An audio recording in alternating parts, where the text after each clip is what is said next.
Welcome to a momentous occasion in the world of chess, where history, culture, and destiny collide in a dazzling display of strategy and skill. We turn our gaze to Singapore, the illustrious Lion City, a global crossroads where ancient traditions meet cutting-edge innovation and the world's bustling economic currents converge. Here, on this storied stage, the Chess World Championship unfolds, capturing the world's undivided attention. In one corner, we have Ding Liren, the reigning champion hailing from China, where a population over 1 billion stands behind him, fueling a relentless drive towards glory. Ding's journey embodies a legacy of strategic mastery and an unyielding pursuit of excellence. The road back to the World Championship has not been easy for Ding. This past year has been one of his most challenging, both on and away from the chessboard. Opposite him, from the shadow of the Himalayas, is Gukesh, the prodigious talent from India. Gukesh represents a new wave of chess brilliance from the subcontinent, leading a generation of extraordinary minds who are reshaping the landscape of the game. Since winning the candidates, Gukesh has been in top form, having one of the best ever performances at the Olympiad, where he and India won gold for the first time. As we watch these giants battle for supremacy, we are reminded of chess's rich history, a game that has transcended borders and ages, uniting diverse cultures in a single shared passion. From ancient palaces to the grand stages of modern arenas, chess remains a testament to the universal quest for intellectual triumph. In this grand spectacle, Singapore stands as the perfect host, a beacon of global unity, where every move and countermove resonates far beyond the chessboard, symbolizing the ties that bind us all. Prepare to witness a clash of titans, a celebration of strategy, and a moment where the world comes together in the name of the greatest game ever played. It is experience versus youth, Ding's unshakable resolve against Gukesh's unstoppable momentum. Who will emerge victorious as the 2024 FIDE World Champion?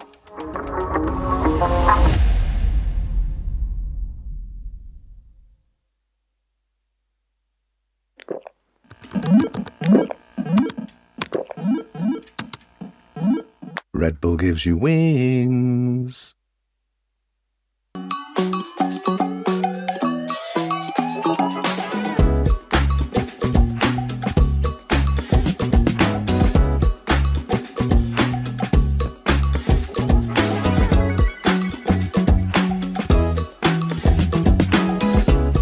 Hola.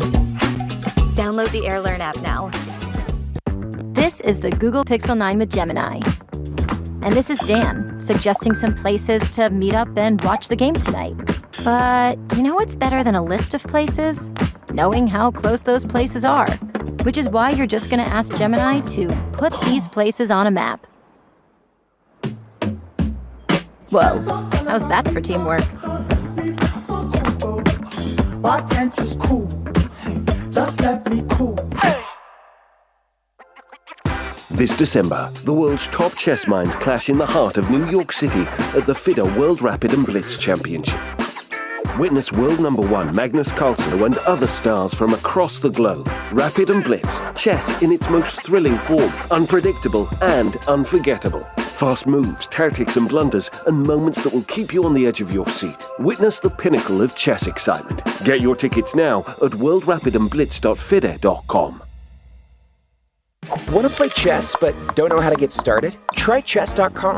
Play for free against someone at your level or challenge one of our friendly computer bots. Trying to improve your chess? Learn the Queen's Gambit and other openings with guided interactive lessons. Like chess but don't want the pressure of playing games? Chess.com has hundreds of thousands of fun puzzles to help you relax and sharpen your mind. Play your friends, make new ones around the world.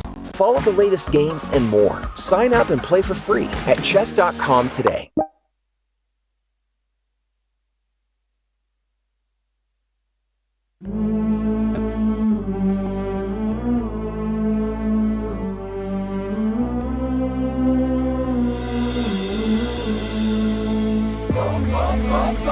पूरे देश का ये हाल है, हर हर नजर तेरे चाल पे, जब से देखा तुझे खेलते सब थे फिदा तेरे खेल पे। अपने पीसेस कर ले अब तू सेट रे, ये टाइटल अब नहीं हार्ड टू गेट रे। पूरी दुनिया है तुझसे इम्प्रेस रे, नामुमकिन नहीं कुछ भी वेन और गुकेश रे। अब है टेंशन और इमोशन, ये है कंडीशन। पूरा नेशन रखे पेशेंस कि कौन है वर्ल्ड चैंपियन।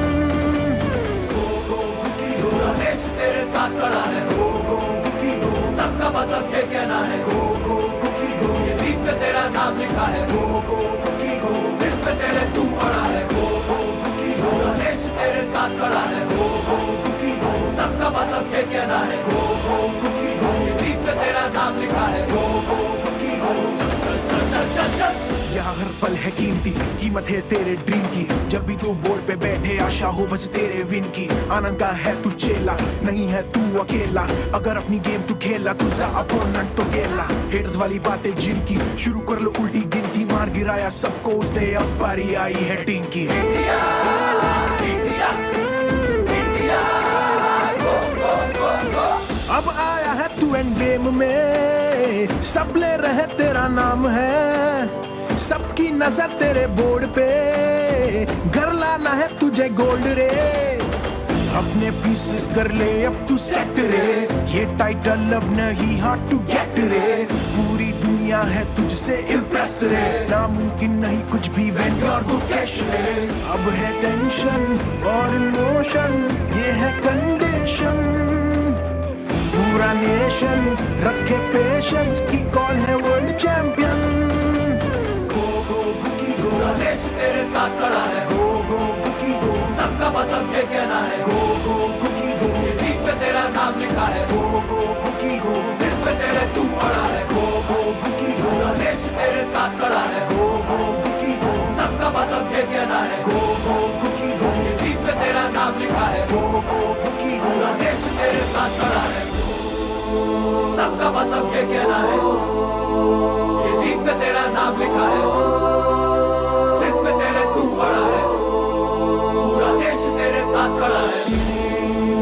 सबका बस अब ये कहना है, ये जीत पे तेरा नाम लिखा है।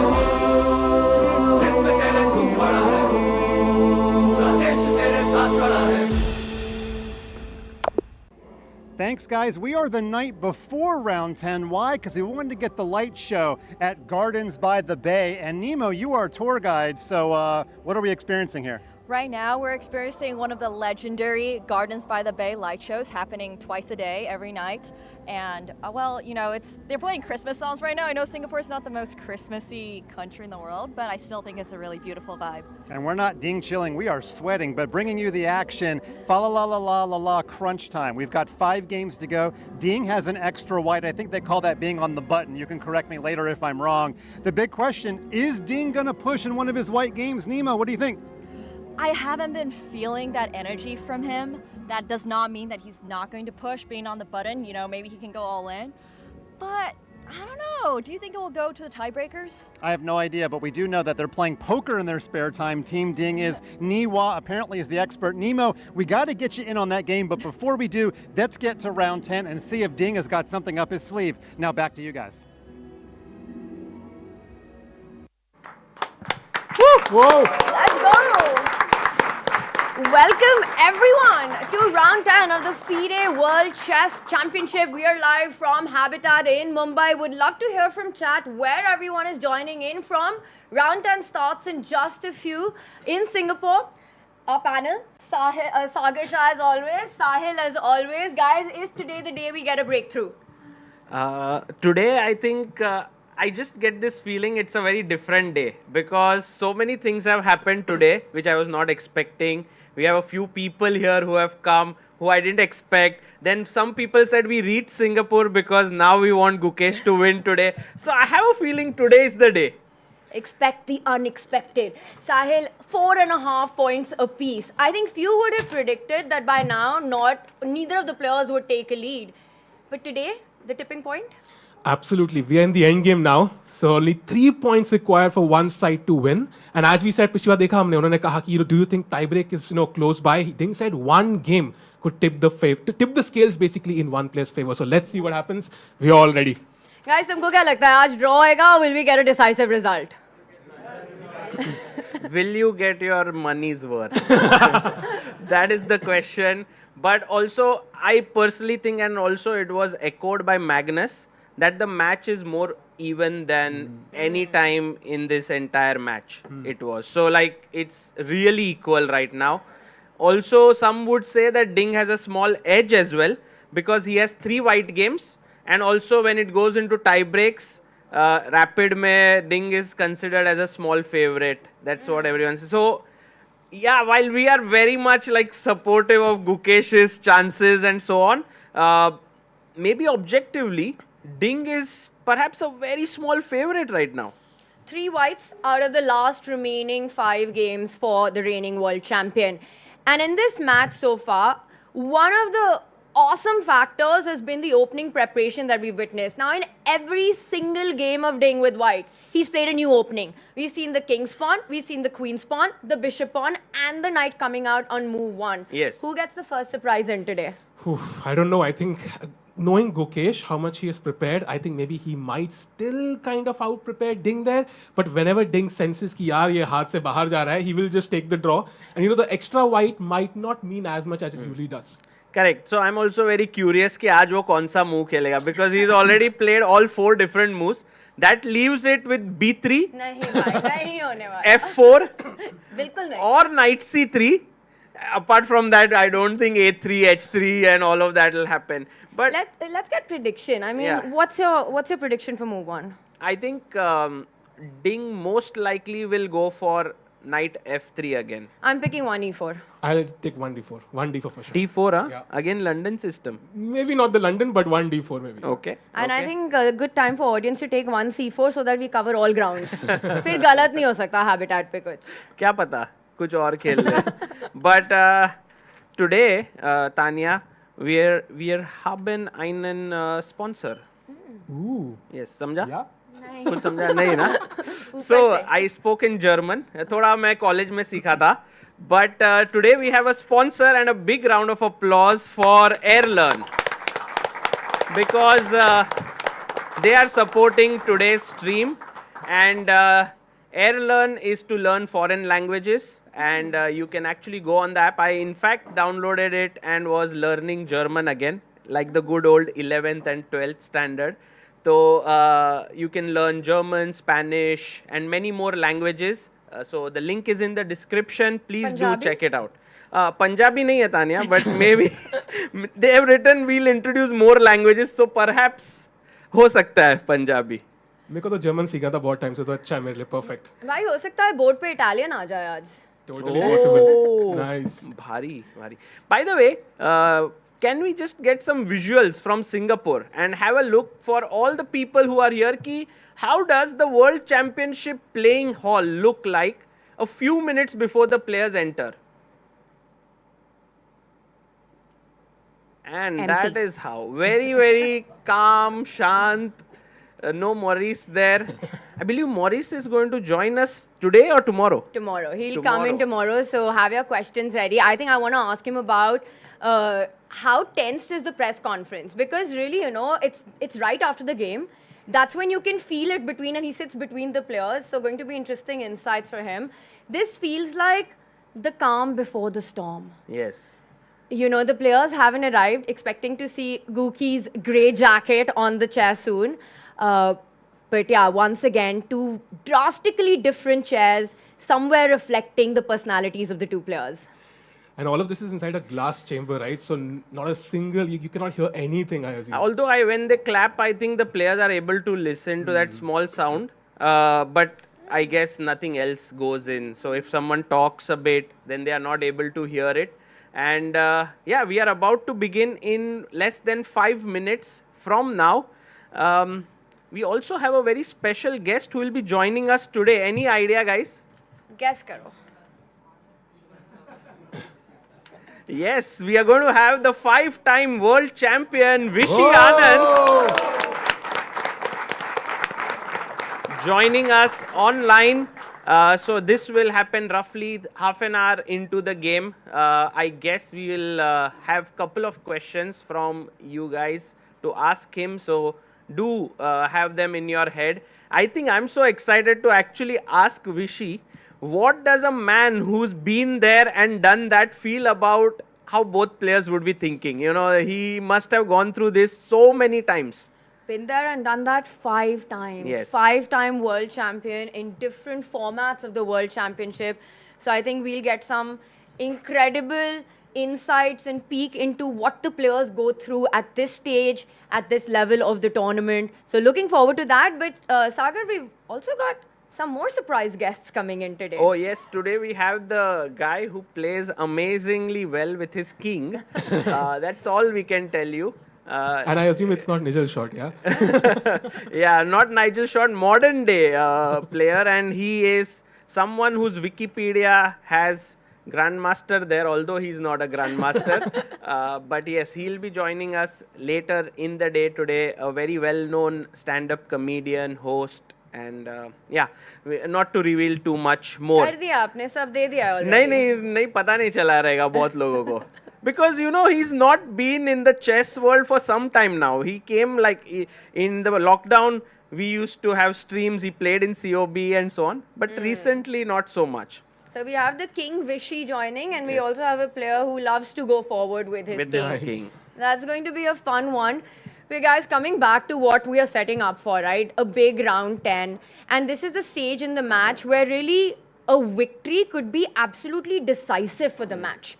Because the margin to come back remains so little. Which means the big question, what is the risk appetite? And speaking of risk appetite, the risky player is Let's go! We have Guki in the room, and we have so much energy in the room, just like Red Bull. Let me just get it down. मेरे को भी दे दो, आज लगेगा. Thank you. What I really love for Gukesh, you know, answering in the press conference कि white black से फर्क नहीं पड़ता है अब. White or black, I'm ready to play. In the press conference, one line that I loved what Gukesh said is that I would not like to cheat at anything in life. Yeah, true. Arey, what a statement that was. That was just... and there we have Ding Liren, the world champion. Woo! Welcome to Game 10 of the 2024 FIDE World Championship, held here at the Aquarius Hotel in the luxurious Resorts World Sentosa in lovely Singapore. I'm Maurice Ashley, and it is my distinct pleasure to introduce the two players who are competing for the title of World Chess Champion. First, the challenger from India, Gukesh Dommaraju.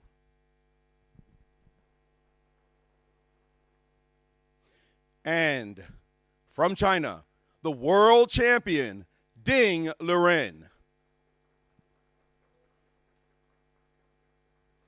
The match is tied at 4.5 points each. It has been a scintillating match so far. The players have treated all of us to an incredible set of games, and their fighting spirit is to be absolutely commended as we go into the last 5 games. To make the ceremonial first move, we have a dignitary from Singapore, Mr. Kon Yin Tong, who is a managing partner of accountancy firm Fu Kon Tan, served as a Sports Singapore Council member from 2012 before becoming deputy chairman in 2016 and subsequently chairman in October 2018. Mr. Kon has held roles with Sports Singapore as Finance Committee Chairman and leads the Sports Excellence Scholarship Selection and Approval Committee. Having had a passion for rugby since he was a schoolboy, Mr. Kon currently holds a World Rugby Level 1 coaching certificate and is a volunteer coach. Please welcome the chair at Sports Singapore, Mr. Kon Yin Tong.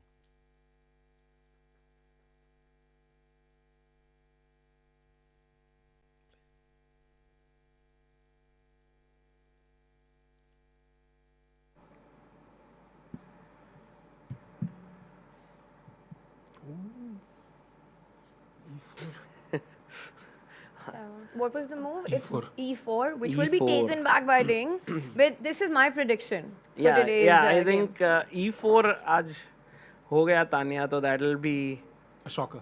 Yeah, I think it was like the the most most played game in the tame world. draw of the entire match when he played E4 and Gukesh responded E5, right? So I don't want E4. And with that, It let was the also game the begin. safest. Let's Go!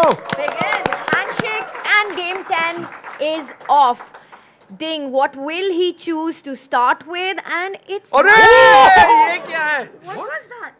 D4! Let's go! Sahil bhai is right. Let's go! Maybe another London system incoming. But what was that hesitation by Ding at the start? Ding That was like, very strange. maybe I should go E4, maybe I should go D4. He was Why? not very sure. Kal rest day tha. That was supposed to be decided a long time ago. No way! London again! London system. Again. Wow. I will point out though, this was the one opening that got Ding the pressure, got him the ability to put pressure on Gukesh when he played London last. It's also the opening that was played in the 23 World Championship match between Ding and Yan. Ding won that game 6, tried it against Gukesh. Gukesh held his own in that one. Here's Ding trying it for the second time in this match. Absolutely, and I think Gukesh properly analyzed किया होगा इस बार ना. इस बार he should be absolutely prepared to the tip. What do you think, Sagar bhai? I think Ding is playing this strategy again and again. So first time Gukesh played E4, he played French. Then Gukesh again played E4. Gukesh would have thought he won't go for French. He played French again and Gukesh was not well prepared. So let's say London system he played. Gukesh might think ab London nahi hoga. And again he plays it. There's a very big chance that this was the least expected. Yes. By Gukesh's camp. Look at him, he's already thinking on move 3, something we haven't seen in the match so far, especially in an opening that has been played before. Because this opening by White is usually one that's a one-game surprise. You get it in and then you don't repeat.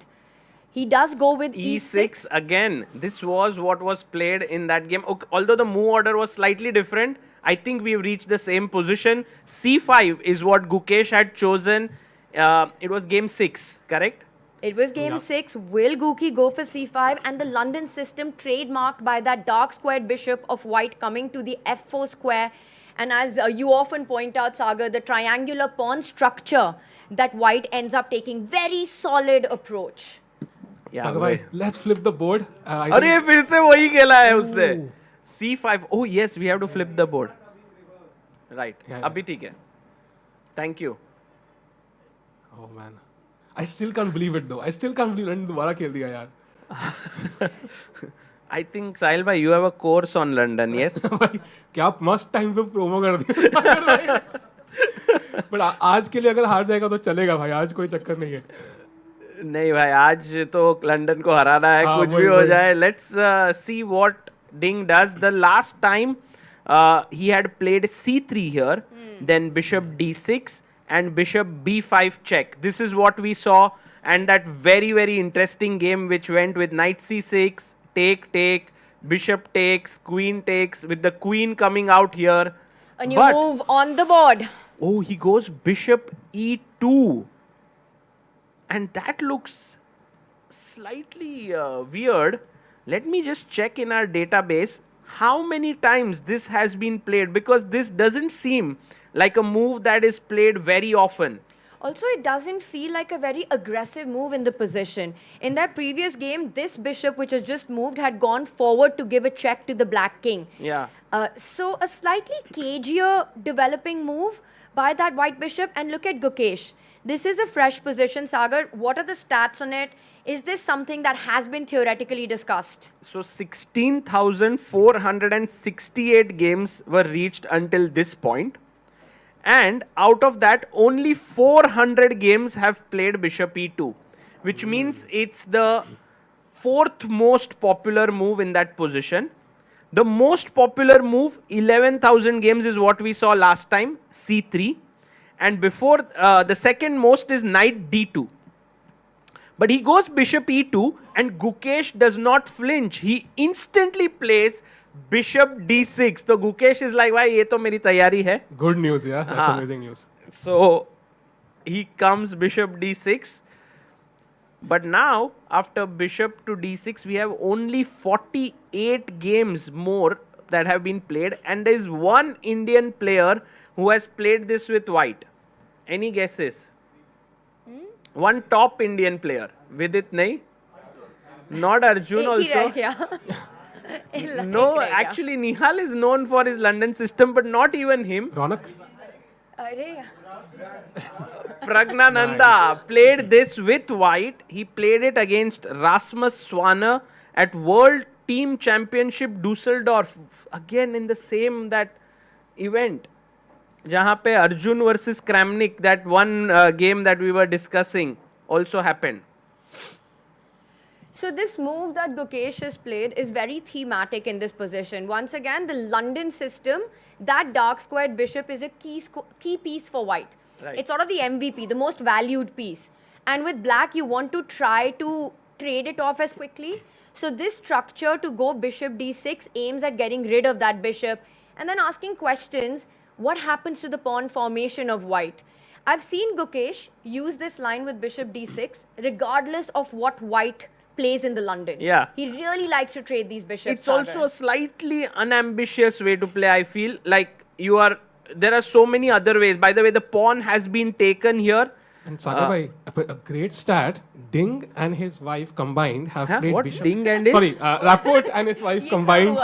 ये थोड़ा उल्टा हो गया. Rapport and his wife. भाई मेरे को लगा कि रेस्ट डे पे क्या मतलब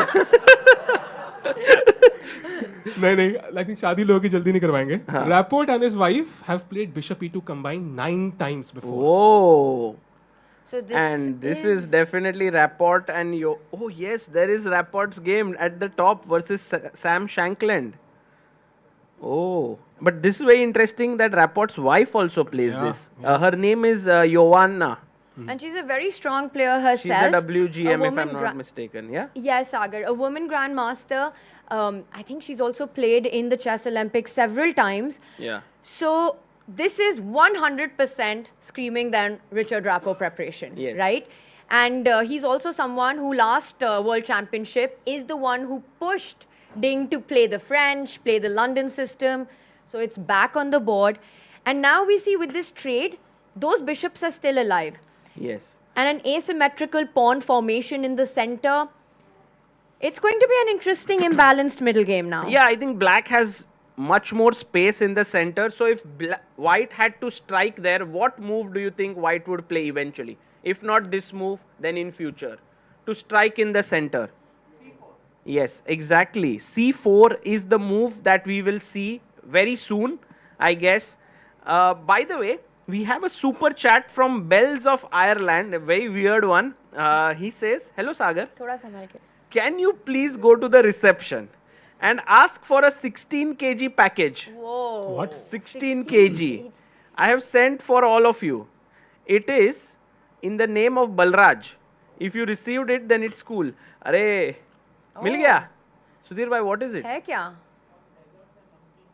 Desserts and kilo. namkeens, 16 kgs. I think that's probably for everyone. Wow, that's so kind That's of you. very sweet. Bells of Ireland, that's amazing. And by the way, talking of food, I must tell you that today, all of you here are going to be treated to some food, snacks and drinks, and that is on the house thanks to Group E4 who has sponsored it. So big round of applause for Group E4.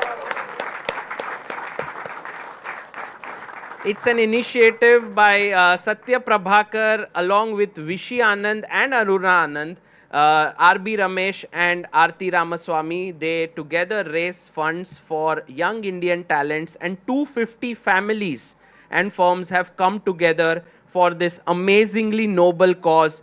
Meanwhile, C4 has been played here by Ding Liren. So immediately खेल दिया. एक interesting है कि usually ना when you play C4 you keep the bishop on F1 कि भाई अगर मारा जाए तो मैं एक ही बार में मार दूं.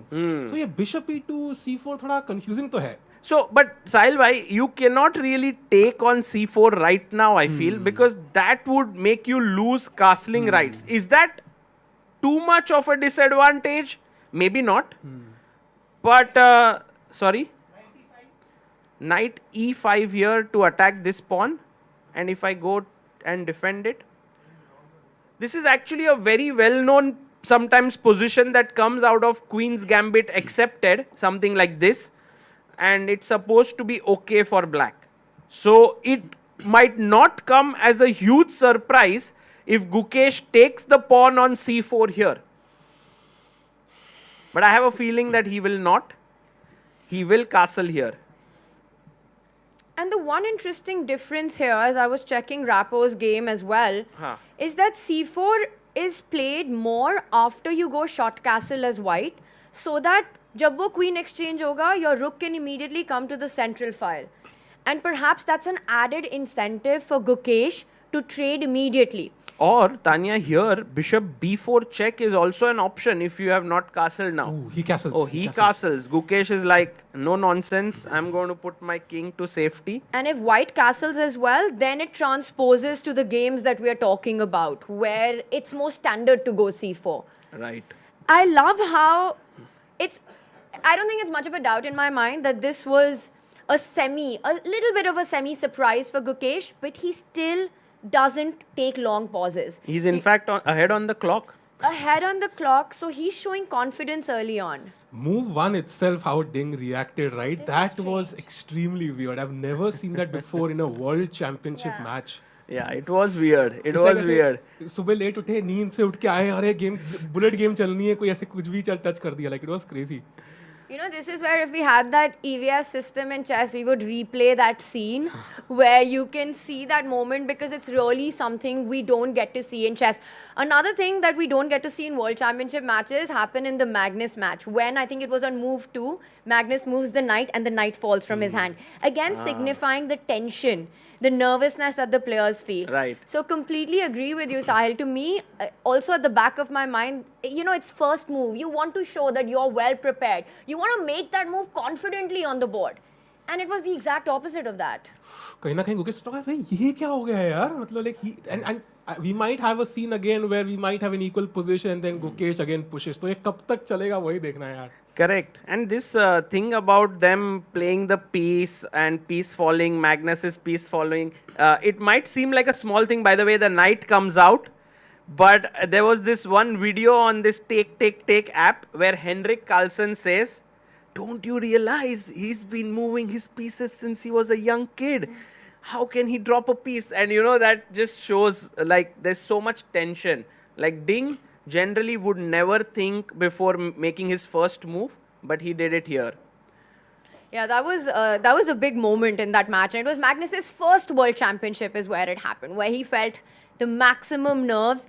And I was there doing the commentary, and it's actually true, you know. For people watching it, you often miss these little tells. But it's all in the details. Now I think we're all a lot more aware of this. So that moment, maybe when the match ends, we'll come back to it and it'll make sense in hindsight. Yeah, but for now, Tanya, it seems like White's position is definitely slightly more for choice. If there's one reason why Black is slightly worse, guys, could you tell which piece is the reason for that? The light squared bishop on c8, it's not able to come out instantly. And meanwhile, you can see how Ding is playing. He's not taking the pawn, because the moment he takes it, the bishop opens up, and that is exactly what Gukesh wants. And here he plays his knight to c3. Sagar, whenever we exchange the pawns, let's say we take on c4, the pawn structure is symmetrical. So it will be extremely difficult for either side to create winning chances. Oh, he takes it. He takes. But maybe this is his prep. This is Ding Liren's prep, and Gukesh has to tread carefully here. He shouldn't take this lightly because he has the slightly inferior position. Absolutely. And even if the queens were traded off, you know, I know we all hate queen trades because we want the tactics on the board, but that it just becomes a queenless endgame because there are so many pieces on the board. And again, Ding will be the one calling shots because you'll have better minors, you know, the light square bishop more active than its counterpart, probably the rook on the open D line, capturing it first. So the endgame is not going to be easy for Gukesh to go into. I agree. Meanwhile, we have a super chat from Balraj Bhai, who's on a vacation but following the stream. He's saying, really hoping for a win today. Go, go, Guki, go. Balraj भाई WhatsApp ही कर लेते यार, हम पढ़ लेते. And also a big shout out to Siddharth Ranadev, who's been 48 months member on this channel. Yes, actually we have finished 4 years of memberships on ChessBase India channel. Wow. So he's one who started in 2020 December. Now it's 4 years. So thank you so much, Siddharth. All the money that has been collected over these 4 years have been given to talented young chess players. In fact, now the memberships money goes to a laptop program that we have. So last year we gave away 14 laptops thanks to the contribution, and this year maybe even more. So thank you all for supporting. Okay, so DC4 played and Ding hasn't responded. He can take the queen, he can take the pawn. And it's so much more natural to take the pawn, isn't it? Because by taking the queen, you're just trading on your opponent's terms, inviting that black rook to a more active square. Eventually the bishop, that problem piece that you were pointing out, can go to d7, fall back to e8, and then it's perfect harmony between the pieces. So I'm slightly surprised that Ding is taking his time here and hasn't immediately grabbed that pawn, which makes me think, is he going to go for the queen trade? I'll be shocked if that happens. There's going to be some new move coming in here, Tanya. I get this feeling. Of course, he can take back on c4, which is a very normal move. But he could also just move his queen away. Maybe he doesn't want to trade. I think he really wants to trade. He's like, यार pawn मार देता हूँ, लेकिन कहीं Gukesh queen e7 ना खेले. And bishop takes ले लिया. Okay. So Guys, he goes for bishop the c4. standard And move. now, will Gukesh take here? Because even for Gukesh, if he takes the queen, rook takes, followed by the other rook coming here, is a very solid position for white. Very nice one. Exactly. It's sort of, it's solid and probably still in the balance, but white has all the trumps in the position. You're ahead in development, your pieces are beautifully placed, your two rooks will capture the open lines first. Meanwhile, black still discoordinated in many cases. So I would be very tempted to keep the queens and not struggle to hold that endgame. What do you think? Are we going to have a trade right now? I don't think Gukesh will trade queens. It's not his style, no? No, he won't. He will try to be maybe queen e7 is a lot more to his style, keeping the queens, or he'll just say, I'll also stay there. I'll play b6, bishop b7. But then again, such positions are very risky because imagine I go queen e2, bishop b7, rook d1, or maybe let's say the other rook, queen e7, and it looks like everything is symmetrical here, but white now starts off with a very nice move. Guys, can you guess what should white play here? ये position में knight b5. That's a very interesting move, trying to come here, but I would defend this square. So maybe something more interesting, something more aggressive. Also possible, knight e5. Sagar bhai, is it about attacking some piece gradually? It's about grabbing more space. I like it. a3, b4, yes, possible. A little slow because when you play a3, I come rook d8. If you play b4, I can drop back, trade your bishop. So that equalizes. You need to make use of this move right now. Yes. Very Well nice. done. e4. And with e4, this becomes very dangerous because I'm threatening e5. And if you play e5, then my bishop comes here and then the knight is jumping in. It can become very dangerous for Gukesh. Very tricky. So that's what's going on in his mind. Does he want to keep the queens on the board? But perhaps white has that one extra move, the starting move advantage, where that e-pawn can start moving forward. And of course, Gukesh being from group e4 somewhere, he knows that's a move to be careful about. But अभी भी time से आगे है, so it's no now or stress, never, right? If you have to trade queens, because white ka plan simple hai, you don't trade at this moment. White is centralizing the queen on e2 and bringing the rooks out. And by the way, top game in the position is actually Rapport versus Aronian, and Aronian won that game with the Here? black pieces. Yeah, With I think black? one move back on this position, something like that. So black has chances, yeah? Were queens traded or not in that game? I think Sagabhai, we have to check, yeah. Yeah, it's actually Gibraltar Masters in 2018. And there, d takes c4, bishop c4. He played queen d1, rook d1, b6. And this is how that game continued. And Levon went on to win with black, which is very interesting. But here, let's see what Gukesh comes up with. He's been thinking for 3 minutes 35 seconds. What do you think, guys? Will Gukesh trade queens? No? I think they don't want him to trade. Yes, queens. they don't want. Like, A6, H6. Possible, I guess, but it does. Don't you think it wastes time a little bit? Like if I play queen e2, maybe to get my rooks here and. You just want to play e4, e5, and then there's no bishop g5. Rook e8, also not a bad idea, but after queen e2, e5, you have this bishop g5 with rook coming in here, the d5 square weakened. It's one of those positions where it looks equal, and suddenly you are in big trouble if you don't play carefully. Sagabhai, basically क्या हो रहा है? घर के एक कमरे में आग लगी हुई है. That is the bishop on c8. Yes. तो बाकी कमरों के पौधों को पानी बाद में डाल देंगे. पहले वो वाली बुझा लेते हैं. Oh, interesting. Yeah, that's a very nice point. It means that what you are saying is we need to first take care of this bishop. Yeah. But e5 से अगर किया तो ये weak हो रहा है, bishop का diagonal open हो रहा है ना? E5 तो immediately is not possible. I mean, if we anyway. try for Yeah. it.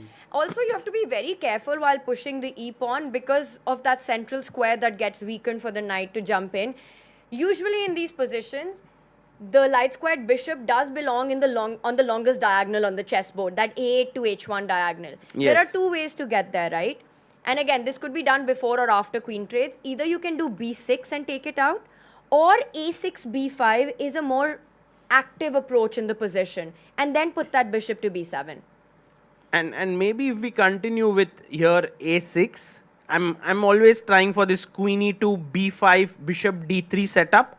And yes, we did get the bishop out here, but this position is very, very risky. You know, you have to play very carefully. These squares are weak. On the d file, there is weak. You can already see the bar is showing significant advantage to white. So Gukesh has to be very careful here what he chooses. You feel that he's fighting his own mind right now, right? Because he wants a game. He's always looking to find a fight, often when it doesn't exist. And that might mean that you have to keep the queens on the board. But the objective player in him, the one who wants to focus on finding what's best, knows that it's safer to trade queens at this point. Right. So what decision is he going to take? You know, I had one look at the engine, which is probably not what I do in these positions, but there's a crazy move that the engine is suggesting. Here. Yeah. Which kind of breaks opening principles. Knight a5. Close.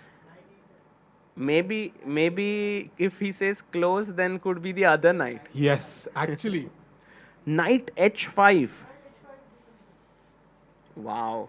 Trying to go for this very important bishop. You know, it's the kind of move that if you haven't prepared at home or haven't seen it, it will not even be in your, again, in your radar of candidate moves. Because it's so offside. And you're taking a knight that's already, you're not thinking about the problem child in the position, but sort of an already developed piece, taking it to the edge. This is, I think, one of the first games maybe where, okay, the previous London one was one more where Gukesh had to think a lot.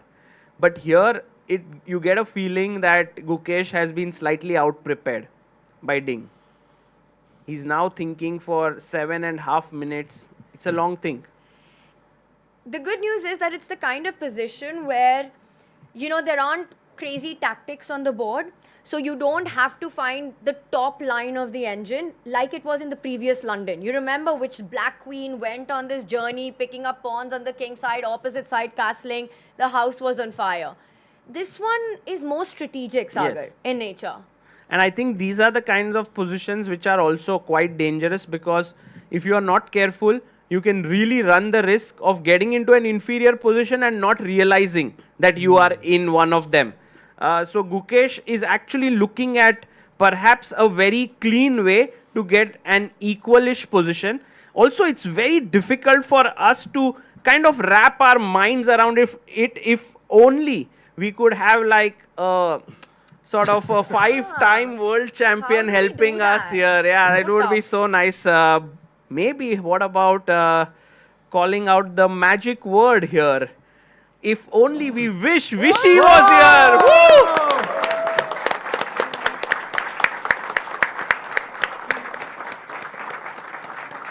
Hello, Vishy. Thank you so much for joining us. Hi, Sagar. Hi, Tanya. Hi. Vishy, this is so wonderful. We have a packed crowd right now here at Habitat, and we are so excited to have you. You are back home in Chennai. Yes, I'm back home in Chennai. How was your trip to Singapore? Excellent. I mean, I enjoyed my stay there very much. The organization is excellent. But it was okay. Also, time to come back, I think. Yeah, and but actually, I caught game 7 and 8 there, and I think then I needed some rest anyway. Yeah, the match is heating up. Vishy, your thoughts before we dive into this match, this game. I wanted to just know, what are you feeling? Who seems to have an edge here in the match scenario and your reading of this? Because very few people can understand these scenarios as well as you do. You've been there, you faced this so many times. I think Gukesh has succeeded in putting pressure on Ding multiple times. Especially, you saw in this second stretch of 3 games, he didn't have it so easy, got into big trouble in game 5. But in the third stretch, 7-8, he did an excellent job. With White, he found a great opening idea, managed to, and played the game really at a high level. And game 8 as well created chances out of nowhere, it seemed, no? Yes. But the problem is Ding is continuing to defend very well, and the breakthrough hasn't happened, and we are slowly running out of games. So, it's like one of these attacks where you're sacking a lot of pieces and you're going to give mate, and suddenly you realize you don't have many pieces left to do it with. It's almost like that. He's done a great job so far, but very few games. I think the problem for me, as I see it for both of them, is that the price of a mistake has gone up very high now. There's almost no time to recover. Right. Recover because of the emotional situation, but also because there's just very few games to do it with. So I think they have to probe each other, while at the same time, and if Gukesh does these decline draw offers in worse positions than all, we'll all have a heart attack. It's not good for us. Because look, with 5 games, that's a luxury. You can't really, well, at least we can't permit ourselves very much. Let's put it that way. So it'll be very tense for us, but also a very, very close match still. And yeah, what to say? It is very, very tightly poised. And as a follow-up to what you just mentioned at the very end there, Vishy, before we dive into the position, I want to get your thoughts on what Magnus said, that Gukesh is not the favorite in this match anymore, and this is as close to a 50-50 as it gets. Do you agree, or? In some sense, I do. I think it's just as likely that one makes the next mistake as the other. So it has gotten very close.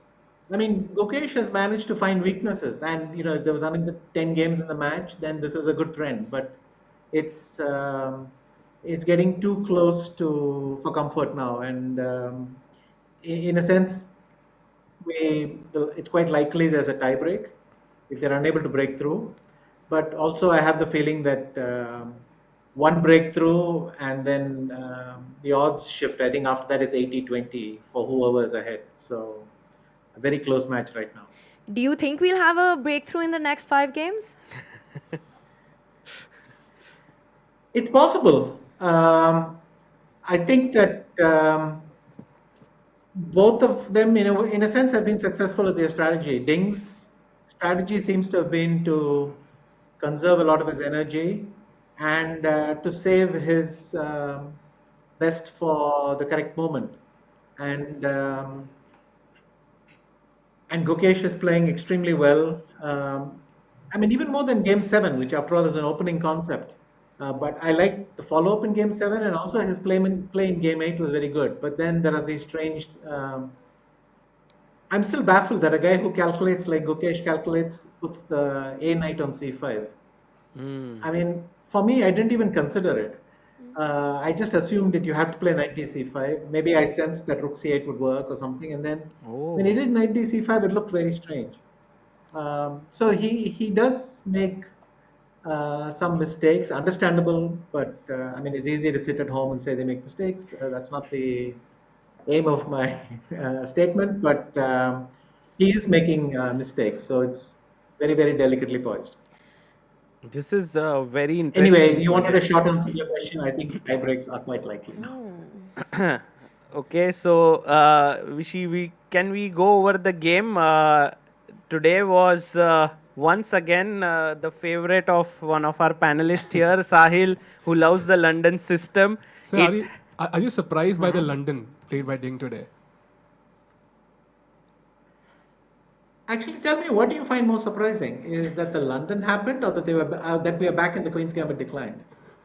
Oh, we are back in Queen's Gambit decline. It's a transposition. It's an exact transposition, because instead of bishop e7 takes c5, he did bishop d6 takes c5, and bishop e2 happened before knight c3. But now it is just a QGD. Can we go through the moves of So that? instead of playing something sophisticated like queen c2, a3, rook c1, all these moves, white just went bishop e2 castles, and we got a Queen's Gambit decline. So yes, it's a London, but it's also a QGD. So Vishay, we have the live board with us, and if we can just go through how the position transposes from another very well-discovered opening.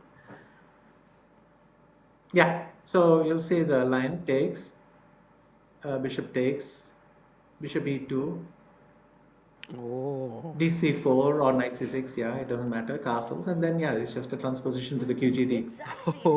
And this is considered to be not a very ambitious way to play bishop f4, or is it for white?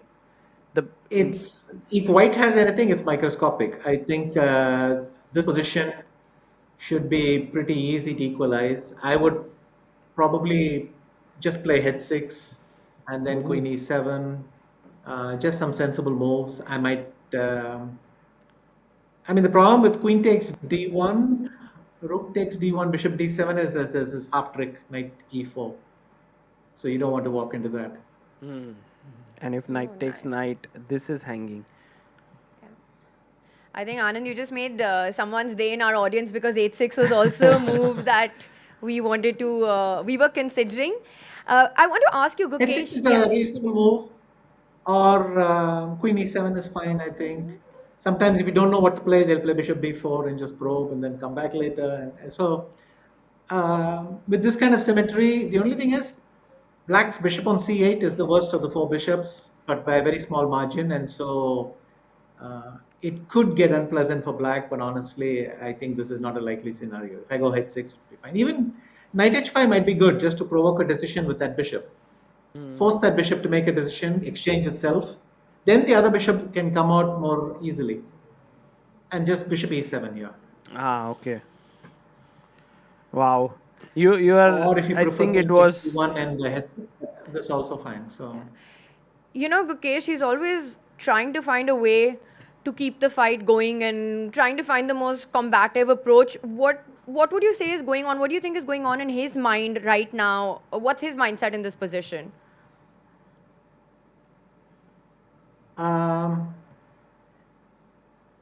Look, it's a Queen's Gambit decline. You having got here, you play to equalize. You don't. There are no. If you wanted the King's Indian, you should play the King's Indian. You can't now. Yeah. Is he disappointed that this is not this is as symmetrical as it's turned out to be? It's a good accomplishment with the black pieces. There's still games left. I don't see why he should be disappointed. But as I said, it's going to be a very close match. He's also not found a breakthrough with the white pieces, a clear breakthrough. In the sense that, I mean, he can hardly repeat it game 7 and expect the same amount of success, so he'll have to find another new system. But sometimes you have to take the easy draws with black and go. And I think if this is well played, this should be a fairly simple draw. Do you think, Vishy, there are some dangers here for black? Like, for example, if queen e2 and this e4, e5 ideas, it can get very sharp. Yeah, exactly. That's why I want to trade off the dark bishops. That's why I wanted to play knight h5.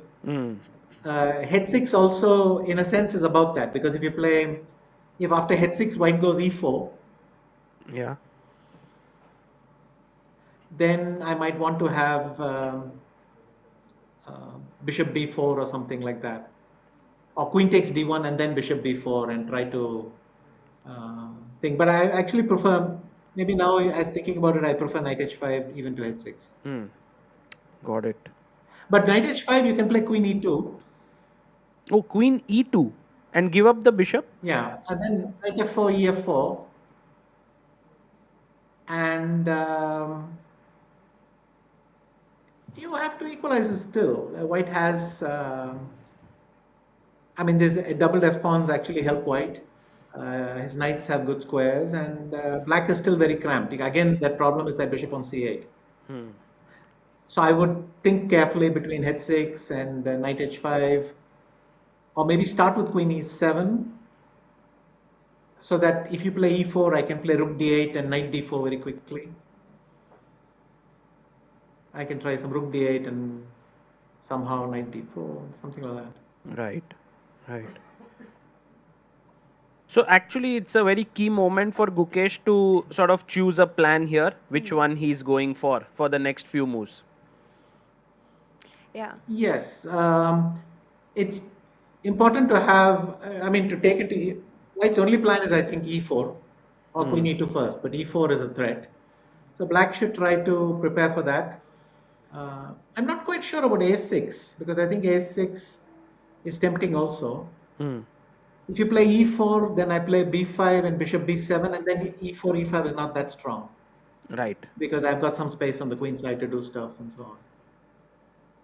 Also, you have to see where you're going to go because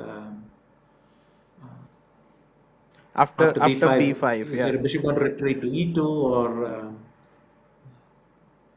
b3 or where? So, or even d3. But I was very tempted, Vishy, that the moment black doesn't trade, to quickly put my queen on e2, like not give any more chances, and then bring the rook to the center and then e4. So let's say b5, then rook d1, perhaps this one, and then bishop d3 with perhaps some ideas like this. Sure. Hang on.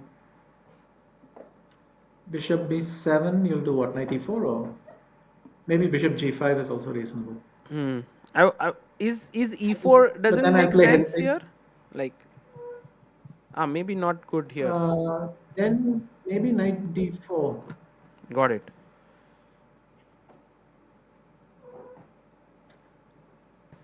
And if you play e5, then I take on c3. And knight d5, probably this. And here actually very important idea, if you go bishop d2. Can we ask our viewers here?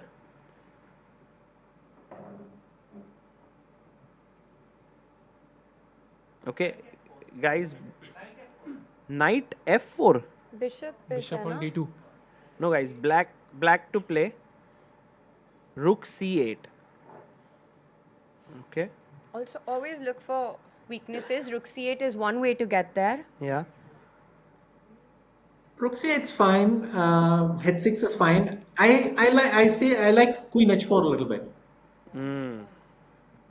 Someone Because did I want to mention. stop queen h5, and so I put my own queen there just to interfere. So that's one idea. Amazing.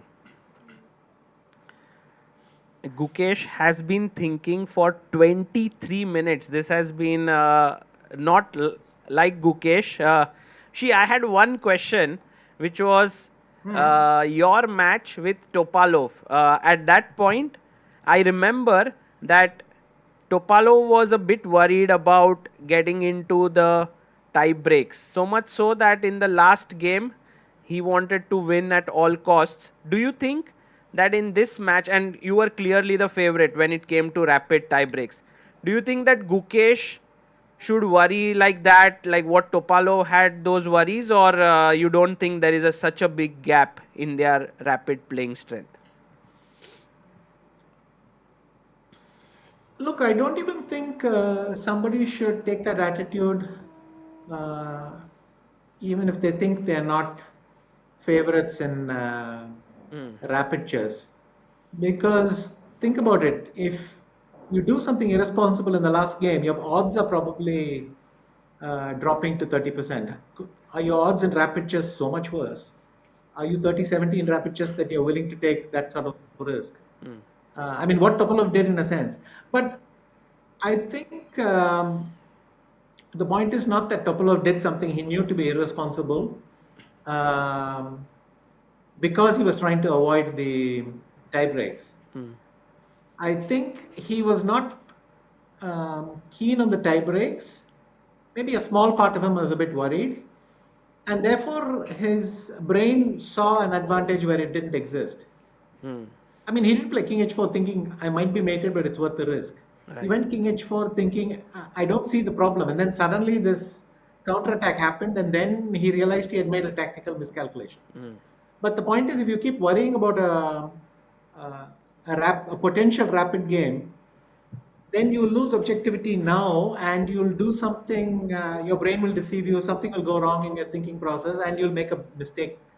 I think that is the train of thought. You'll make a mistake today worrying about something that's going to happen 5 days from now.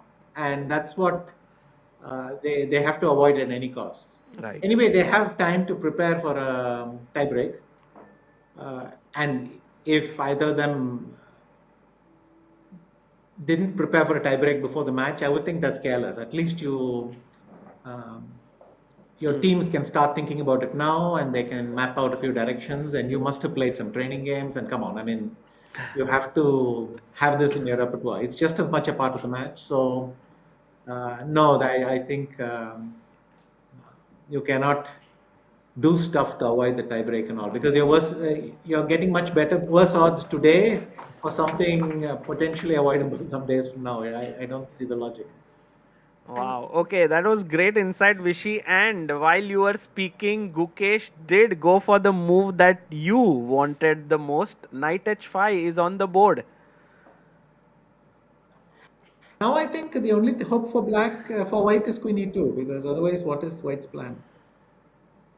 I mean, I've seen an idea like queen d8, rook d8,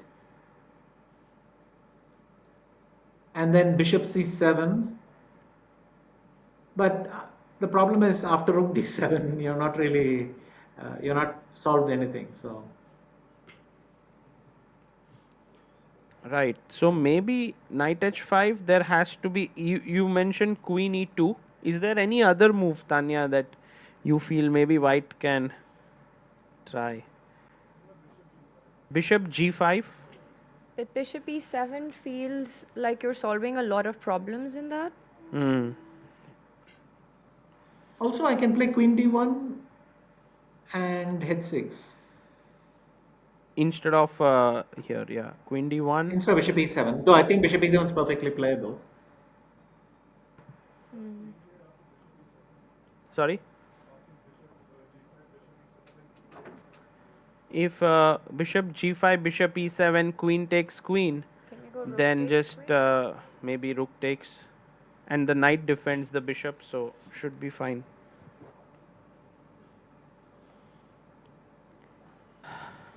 Yeah, so bishop g5, or just allowing to take the bishop. Vishisa, we have seen Ding hesitate a bit sometimes, even in tiny bit better positions. He is willing to go for the repetition. Do you think it's just a bit of confidence, or do you think it's a strategy to kind of just play it safe? I think he's come in a frame of mind where he was prepared for a lot of things to go wrong, and maybe this produces a certain amount of caution. But for me, the only question mark is game 5. I think game 8, he just didn't see that thing. I mean, the problem is with the computer, everything is so obvious. And these lines with the opposite color bishops look easier than they are. I think at the board, when Gukesh declined the draw with Queen d5, it might not have been that obvious to both of them that white was much better. But I think he's come into the match with some amount of caution, and to be honest, if he was in that state, then it's gone better for him than he thought it would have go. And Vishy, on the other hand, we've had Gukesh, who's been declining repetitions in position where it's hard to understand or it's hard to imagine anything to play for. Seeing those moments happen in the match, I think it's been twice already. What has been your reaction? Have you felt proud of how gutsy the decision is, or is it, Gukesh, what are you doing? Both. I admire I mean, it's a huge statement actually. In that situation, to just say, you know what, let's play some more moves. I don't care. It's a massive statement. It shows a lot of confidence, guts, all that. The problem is, the worse his position is when he does it. I mean, you don't repeat, which is the move that keeps it equal, and then your the second best move is maybe just worse for you. Then you're stacking the odds against yourself. I mean, I think gutsiness and all is fine, but there is a logic to chess also, and you can't break that. So, with some nervousness, though after a while I started to realize that anyway it was not easy for Ding, and but part of me admired it a lot. Yeah, very brave of Gukesh to go for these things. Many times when we look at Ding on the screen, it does feel like he is not enjoying himself. But when he gets into time pressure, he suddenly starts to play much better than when he has a lot of time. Did you also feel that?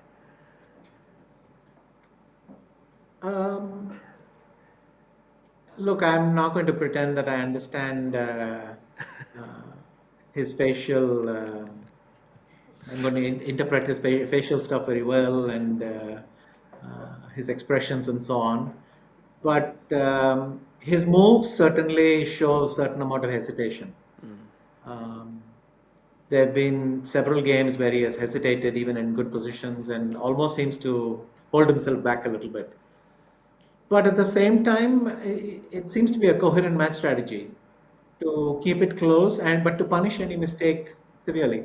And also think about it, in game 8, I saw something very interesting. He didn't have to take on b5 at all. So when black played b5, he could have just left the pawn there. I can actually pull up the game. Yeah. So when... 8. So on. Yeah, this masterpiece. I think rook b1, b5. So go back, further. Yeah, so here he blundered. He played rook b1 thinking I'm stopping b5 forever. In fact, he allowed it. It was already not possible, but he allowed it in a sense. Okay, but here he could just play some move like knight, queen d2 or something, allow the black to take a pawn. But, or maybe even, I don't know, rook c1 back. Black will get a little pawn mass there, but as long as I have my pawn on c4 and blocking that bishop on f7, I thought that's a reasonable idea. But after cb5, queen b6 check, king f1, cb5, bishop b2 is, I think it just shows his frame of mind. Bishop d2, bishop a2, and bishop d4. that now as the match progresses, he feels his best shot is to hit back quite aggressively because he senses Gukesh's aggressiveness, and he thinks I shouldn't be holding back too much. Just sack the pawn and go bishop d4. I mean, it paid off very well here, but it's not actually the correct plan. But I'm saying that both of them are following a strategy then rather than always playing the exact correct move. Right. So Ding also is defending quite aggressively sometimes. Very nice insight there. CB5 taking that pawn was also quite a risky one. Vishy, while the game is going on, we have like a lot of people who have gathered here and we are watching this together. Is it okay if a couple of them can ask a couple of questions to you? Sure. Okay. Yes. Does anyone have a question? Maybe we can give it to him here.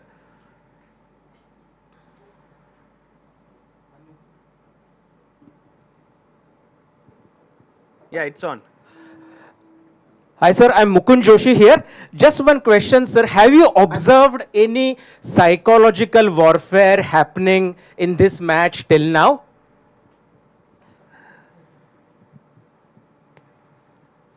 Certainly there's been a certain amount of stylistic pressure where they're both trying to find the positions they want, and Gukesh, with his declining his draw offers and so on, he's also showing some aggression in that sense. Having said that, I think they're behaving both very, very correctly, and there have been no other, I mean, nothing in the press conference or nothing like that where they're trying to put pressure on each other. It's, I think, very correct. They put all the pressure on each other at the board, and then they go back. So, very correct sporting way of doing it. But yes, in a sense, they are testing each other's plans and challenging each other a little bit here and there with their moves. Right. And before we go to the next question, Vishy, one question is, do you think like press conferences are what makes World Championship matches a little bit more difficult than normally what they are? Because there you can be open to any sorts of questions, like you're not following the internet, but someone will ask you, oh, Magnus said so and so, or so and so player said something, and then you are no longer in that bubble anymore. I think you have to. It's part of a World Championship. It's part of the game. I mean, you cannot. You create the bubble as much as possible. I remember my attitude in many of these press conferences is almost talk as if I was talking on behalf of someone else, like I was a spokesperson for something, and then just get back to my room and erase the questions asked if they were unpleasant, and that's it.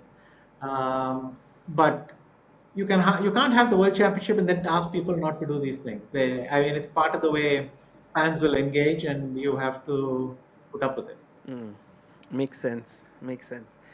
Okay, anyone else? Yes, maybe. Hi Vishesha, this is Preet. So my question is that Gukesh has been pushing in most of the games in this match, but he hasn't been able to get the breakthrough yet. He's not able to get the lead. So is it frustrating for him in any ways? And if yes, how does he get the energy going for the next 4-5 games? He's not been that dominant in my opinion, except for this 2 games between 7 and 8 when it looked like Gukesh was really picking up momentum and Ding was being pushed hard. In the rest of the match, that's not the feeling I got. Game 3 was great. Game 1 was unfortunately been much more powerful. But while he has managed to put some pressure, I don't think it's a theme. Which is why, again, I'm cautious about the final result, because it seems to me both of them have shown themselves capable of raising their game and landing that one punch. And we shouldn't underestimate that. I don't think Gukesh has been dominant in this match, but I don't blame him for it. I think it's the expectation that Ding would not be a match for him that was mistaken, not that Gukesh has failed in some way. Especially in a match, this is exactly what can happen, and Ding has done that very well. Very cool. Yeah, maybe one more. Maybe this side, if we can ask.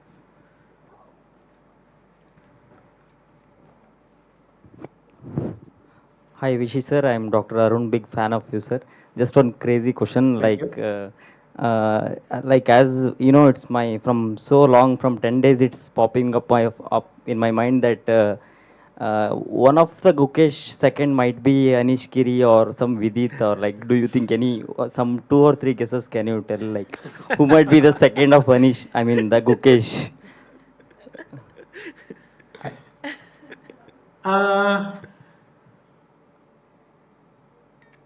If I could not possibly tell you, if I told you, you could not possibly believe me. And No, at least after the World Championship match, it will be revealed, sir, or like how it will be kept as a after the secret. World Championship match, Gukesh will tell you. You can ask him. But I was surprised if Anish was his second and doing double duty here, unless he's got an amazing contract.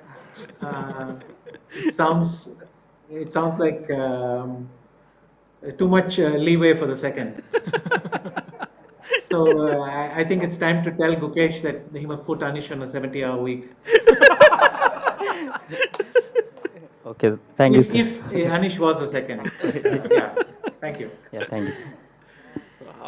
It would be amazing to find out. I've got a question, Vishy, and of course you can tell us as little or as much as you want on this. You know, we see Gukesh on the screen. He's wearing the Westbridge Anand Chess Academy blazer. He comes with it every day. So before the match started, with your experience, was there any special piece of advice or some insight into the conversation that you had with Gukesh going into the match? It's not only in the match. I mean, after the candidates, even while we were in Toronto, he asked me questions about some of my earlier matches. He asked me questions about my earlier matches last year, while before he had even qualified. These are things that have come up often in our conversation. I don't remember particularly what we did this time and last time. And as he's gotten closer, I guess some of the questions they didn't strike me as loaded, but maybe for him he's asking specific things and so on. So I'm not hiding anything from you, but I don't think there's anything that significant. Of course, we speak a lot. Though to tell you, normally I have lots of conversations with Gukesh, but in Singapore, on the day of the opening ceremony at the press conference, Saga was there. We had a very good time chatting, and he was very relaxed. After that, I bumped into him several times, and the most he managed was a kind of forced smile. So his has shifted significantly.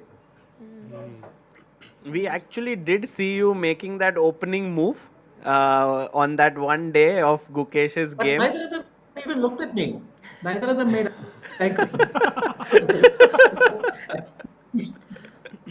move, and we posed for the cameras. We went. Then, of course, to add insult to injury, they took the moves back, and then they made their own. Yeah. No, but that's for a protocol. But anyway, I'm joking. She said the internet has been kind of saying that Ding is a chill guy. Have you seen any of Ding's chilling memes or anything?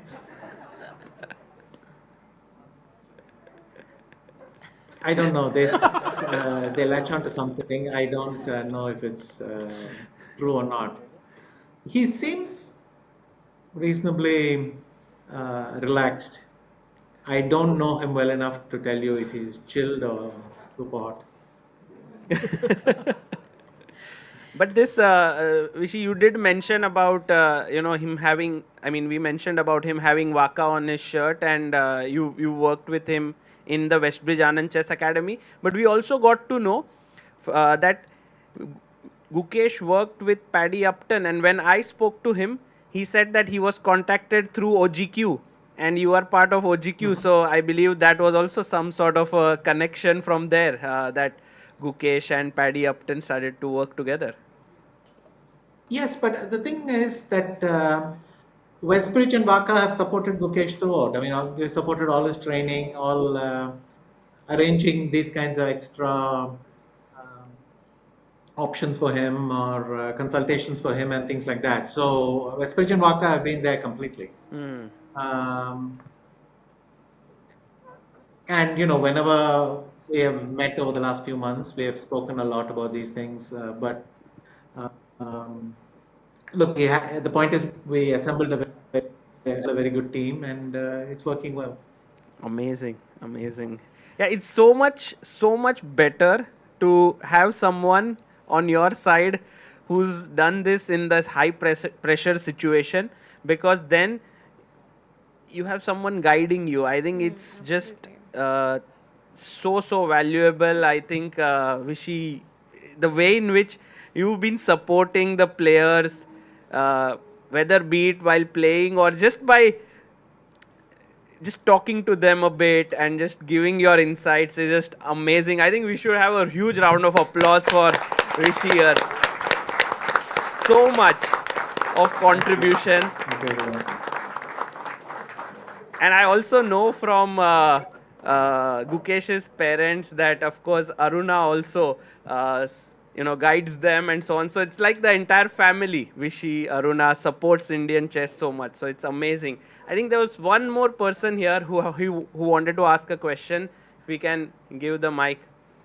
Because Ding has been thinking now for more than 18 minutes. He's not making a move. Yes. Yeah. Hi, Vishy, sir. A big fan of yours. One question, sir. That we saw one interview of Kasparov where he said that these matches does not seem the world champion level matches. So I want to ask from a world champion like you, what is your view on this? Are these matches the world champion level or not? They're totally the world championship level. I mean, the thing is, of course, Ding has struggled a little bit. But if you look at Gukesh, he came through one of the hardest qualification cycles, and he made it. So he fully deserves to be there. And Ding has also risen to the occasion in this match and playing a great thing. Look, you'll always have one or two players who opt out of this and that, and we can discuss this till the cows go home. But I don't really see the point of this discussion. For me, this is the World Championship match, and that's it. Certainly, Gary has a right to his view. I'm not going to dismiss it or something, but I know what he thinks, but I don't agree. And Vishy, you said you're back in Chennai. Any plans of going back to Singapore for the match when it reaches its final moments? It wasn't on the cards, but anything is possible. Love it. By the way, we have an update that this move, Knight H5, which was played by Gukesh, only 9 games in the database with this move. The results haven't gone Black's way with 3 white wins and 6 draws, and Gukesh took 25 minutes to make this move. We've been seeing incredible opening ideas in every single game of this World Championship match. Vishy, is this what modern chess is about, and how difficult is it to navigate it over the board?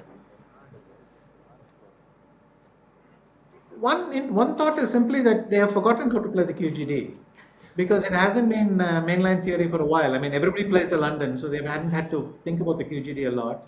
And this line is slightly obscure. It's not the Queen C2 A3 stuff, which of course they prepared in some depth, or Rook C1 stuff. This is Bishop E2 takes C4, which was not thought to be, let's say, exactly cutting edge. And maybe they've just forgotten. Maybe it took Gukesh 25 minutes to work out Knight H5, and Ding seems to be taking the same amount of time. Surprisingly, slightly more with Ding, because he has played D4 forever, and he should know what to do here, or at least remember what he thought he should do here. Also, I remember a game I played with Aronian in Tal Memorial in 2011. where exactly this, it went queen e2, knight f4, ef4, and then I struggled for quite some time. But I remember that I had played h6 as well.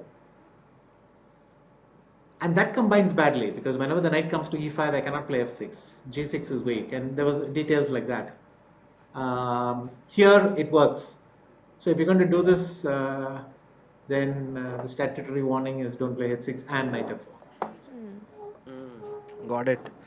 Well, Vishy, yeah, I would love if you can ask a question, but we have another guest here whom we would like to invite, and you know it would be so wonderful to have him here in the same frame as you. I think many years ago, 4 years ago, this had happened when Grandmaster Abhish Matthew was there online and Vishy was there. I think if we can just invite Abhish, if you can join in here.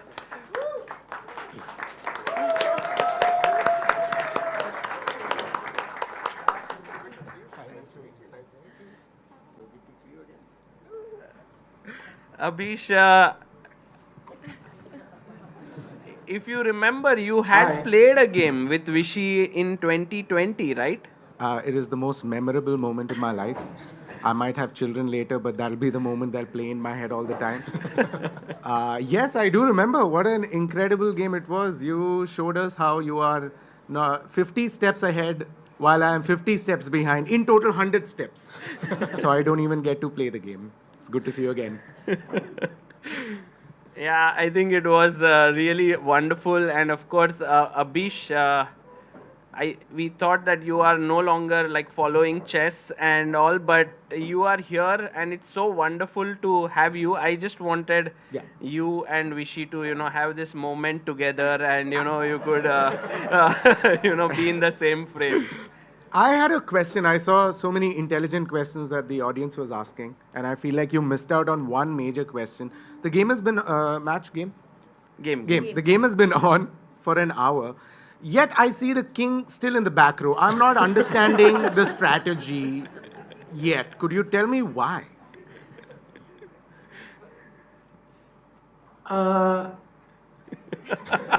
Well, when back in 21, 3 years ago, when we were all stuck at home and totally going mental, people started putting the king on e2. But that is not actually typical chess, Alish. Okay, it's a typical chess tournament? This is reversion to the mean. This is reversion to serious chess. They've actually put the king where it belongs. But in those days, you got this false idea that the king belonged on e2, and that was a bad time for everyone. Wow. It was a great time for me. Second follow-up question about the king. I don't want to brag, but did both the kings castle? Yes. I just walked in, and if I could infer that, this either means that I've forgotten chess completely, or it was castled. Did they castle together? Back-to-back moves, yes. They knew that you were coming today, so they were very careful with their kings. I'm so proud that both of them were like, we should at least move the king a little bit because I'm coming. It's okay. Oh, by the way, Vishy, there is a move on the board. Bishop g5 has been played by Ding Liren. I can see what happened. Not the principal line for me. You say think I play bishop e7. Bishop e7, and if queen takes queen, Rook takes queen. I mean, here I could even play bishop takes d8 if I wanted, but let's say knight. Okay, let me play rook d8. So what exactly do you want? Yes. Knight takes e7. and then if I check, White can play knight e5 to stop bishop d7. But is it such a big deal? Bishop d7, knight d7, rook d7. How bad is this? It's great.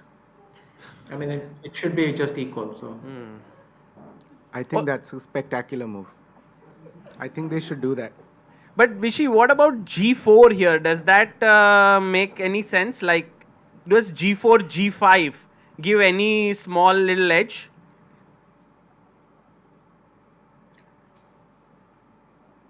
Yes, but my position is still quite solid. I mean, g4, I go knight f6. g5, I go knight e8. Nothing to set the heart racing, but I will play bishop d7 next. I must say, I must concur. If you bring the knight on to f8, 8f, then can the king with the knight Okay, Abhish, mix the moves? I think I'll answer that. You answer that, Sagar. Sorry? You nailed it, Abhish. Thank you. By the way, Vishy, this, I think bishop g5, and maybe Gukesh will have another very long think here. It's quite possible.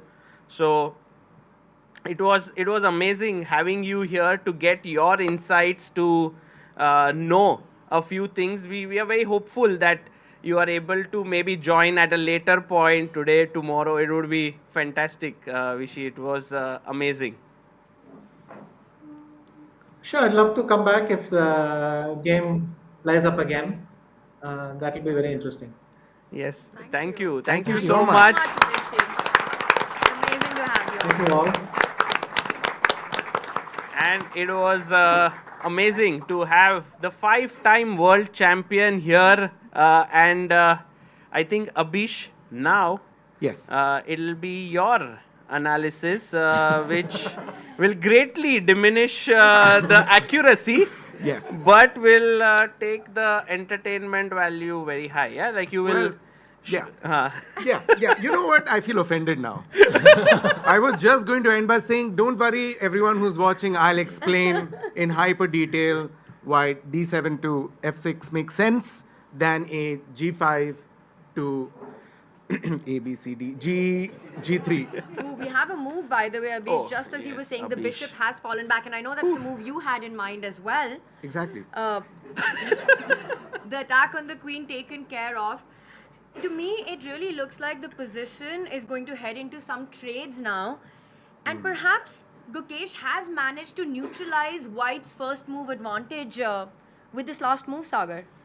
Could be that he neutralizes, but Abhish, this problem bishop on c8, it cannot move anymore out. Does that make you feel like things are not yet equal for black? I think it's not equal for black, just the world that we live in.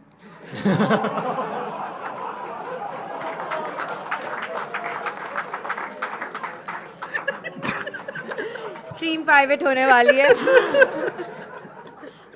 But I have this question going in my head, and I know this is like you just said it's gonna go into this phase where a lot of trades are going to happen. Very likely. Do you think it's a smart for whoever takes the queen first, they get an advantage? Because anyway, queens are gonna go.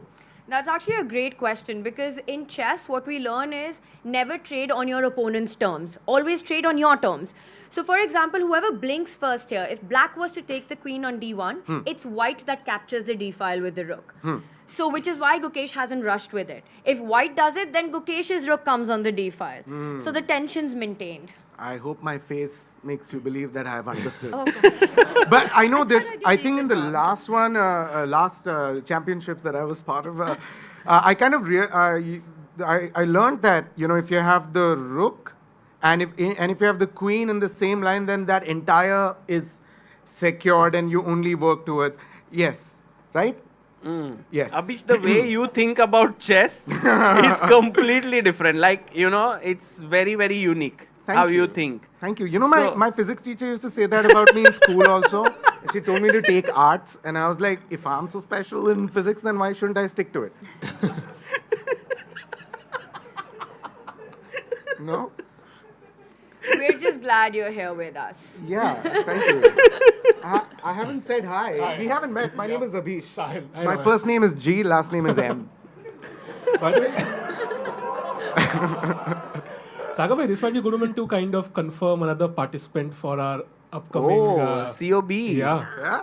So Well, we've got you know, Biswa in, we've had Anirban in, they've confirmed. and also Samay, of course. They all He's, suck. yeah. So are you ready to take COB on? I was waiting for this. I mean, I would love to be on this side commenting on their game for the entertainment value and for the dignity of the sport itself. I would say it's high time that I'm not there but here. Yes. Yes. You mean for, as a an commentator? expert, yes. Oh, As not a- to play. See, if I play, it'll be like you said, unconventional. Right. And if unconventional is what you want, then I'm your man. Right. If conventional is what you want, then you get one of your Biswas, and you get your Anirbans and Babasetia, Sames, all the ones who know how to play. But if there's a younger generation watching chess, remember the sport has been there for centuries. It is only you who can change the rules. What? Who are you pointing at? There are 3 kids here, so they're the next generation. That's right. You are a king. Make the first move. Like, the king cannot make the first Sorry, move. I meant you're the king. You can tell the pawns to make the first move. That's Nice. just the way the world But goes. have you been following the match, Abish? Honestly, I have not. Now I am more intrigued. Because when I walked in and I saw the timer at 1 hour 24 minutes, I thought that's the stream has started for that long. I wasn't aware that it goes on for could you tell me a little bit more about how the timings work on this? Yeah, so the format, it's classical, Okay. long format. Hmm. Both players start with 2 hours each on the clock, so 120 minutes each. Okay. And there's no bonus time. So it's that, and they have to complete 40 moves in 2 hours. So if you don't do that, then regardless of what's happening on the board, you lose on time. You lose the game. Okay. So we've seen these crazy time scrambles happen where mistakes are made. So it gets very tensed in those final few minutes. Once you reach that first time control, you make the 40 moves, then both of them get an additional 30 minutes on the clock. So it goes on. So you're here for a while is what I'm trying to say. I'm very excited. This is like F1 for the intellectuals. What I wanted to ask in this game is, in general, who is winning and losing? Or is it equal? Because everything looks like a mirror, almost like a mirror. Like the queen is in the same place, the king's in the same place, the rooks are in the same place. Your The pawns, bishops. all the pawns. All the pawns, yes, exactly. They've traded 0 so far. These are some very tough questions you are asking, Abish. Hey, if you didn't want smart questions, you should have called me. I'm just saying. So and you're right, because this game is very, very equalish. But on the left, we can see the bar here, which shows 0.2 at the top, which means that white is very slightly better, which means Ding Liren is slightly ahead. If it's 0.0, it would have been equal. So here, the only reason why white is slightly better is because the bishop here is undeveloped. It is not able to come out. It's blocked by its own pawns. Meanwhile, white's bishops and everything is beautifully developed. So this is the problem that Gukesh is facing, and he's trying to solve it. Understood. That I get. Follow-up question. When you mean develop, you mean they move from their original position? Yes. Yes. They now come I can out. see. They come out and do something useful. So this guy is not doing much. So if you push the pawn forward and get it on this long diagonal, That's what it I would would say. be doing. Just one quick thing would have been amazing. Has this white bar on the left and the black bar on the at the bottom has been there in the games that I've also played? Yes. Always. You have never seen it, yeah? First time. I thought it was battery, but it used to move. But it's never been in the middle when Yeah, you've it used to been move a lot more.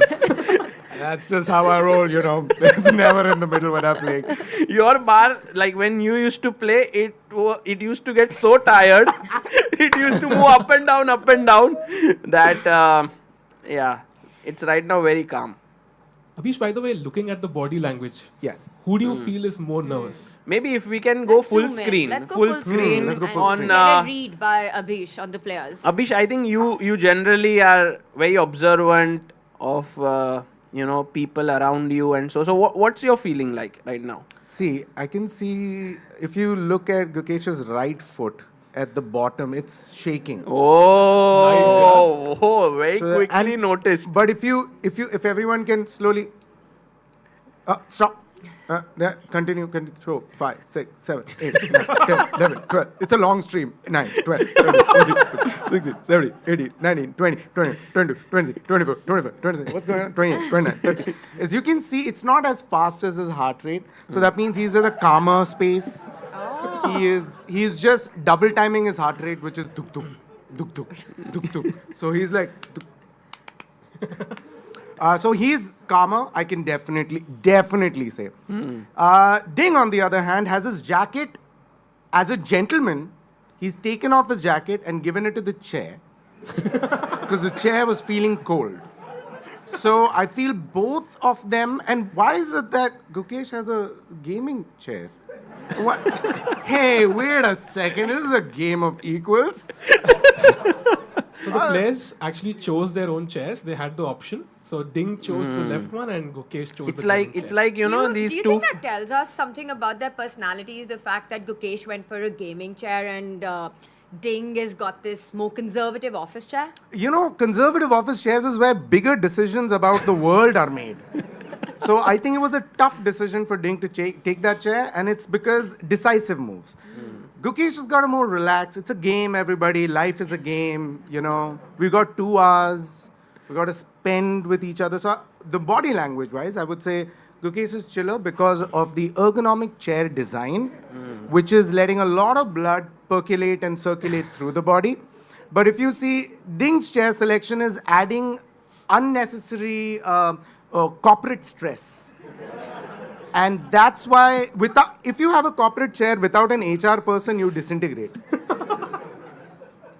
No, he has his seconds, yeah. Yes, they're all Yeah, they are there to help him. That's his team members. So they help him a lot. Although, chess is like an individual sport, a lot of work happens in the background. And that's what Ding and Gukesh both have their team members.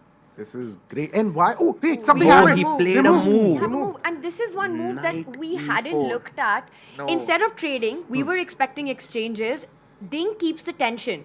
The bishop with the face-off against the dark squared bishop. The queen's also still on the board. Again, Ding is saying trade on my terms. If you take the bishop, my knight jumps to a very active square. Also, the queen will start eye-lining the knight on h5. Maybe we can show that with some arrows, Sagar. If bishop takes bishop, the knight jumps forward, the h5 knight as well under. This one. Oh, that one. Oh, this I know. And then the queen is lining the knight on h5. In a way, saying, Gukesh, take my queen to get out of that threat and allow my rook to the central file. Oh. See, when you say it with diagrams, it's so much easier. With numbers and digits, I'm still getting used to it. No, arrows and all we make all Yeah, the we time. try. So, Abhish, knight e4, 2 pieces now defending this, 2 pieces attacking this. So, you cannot really win it anymore. What would be your move as black here? Like a very serious move. What would you play? Guys, I'm always serious, number one. See, the nomenclature, the knight at e4 cannot move. That's like right in the center, right? It's the piece de resistance because... If you're black, you have to make a move Oh, with I'm... black. Okay, got yes, it. But only by knowing your enemy's move do you know your moves. That's a very good point. This is where it's come at and you have to respond to that. Exactly. Why? Because we have 2 hours. If it was 10 minutes like what I'm used to playing, then I am clicking wherever the mouse allows me. So this is a smarter move. Okay, on a serious note, what would I do? Yes. I know that my my rook is not developed yet, right? So I would want my rook to get a freedom. So maybe if I move the pawn out just so that... We you know- have a move, Oh, by the way. You have a move. A5. What is the move? A5 is what Abhish. A5 But you wanted knight to play. F6 is what Gukesh has done. Yes. He's come back with his knight. And I think this is smart because that knight on h5 was a vulnerable piece. It was undefended. Knights on the rim are very dim. You need to get it back to the center of the board.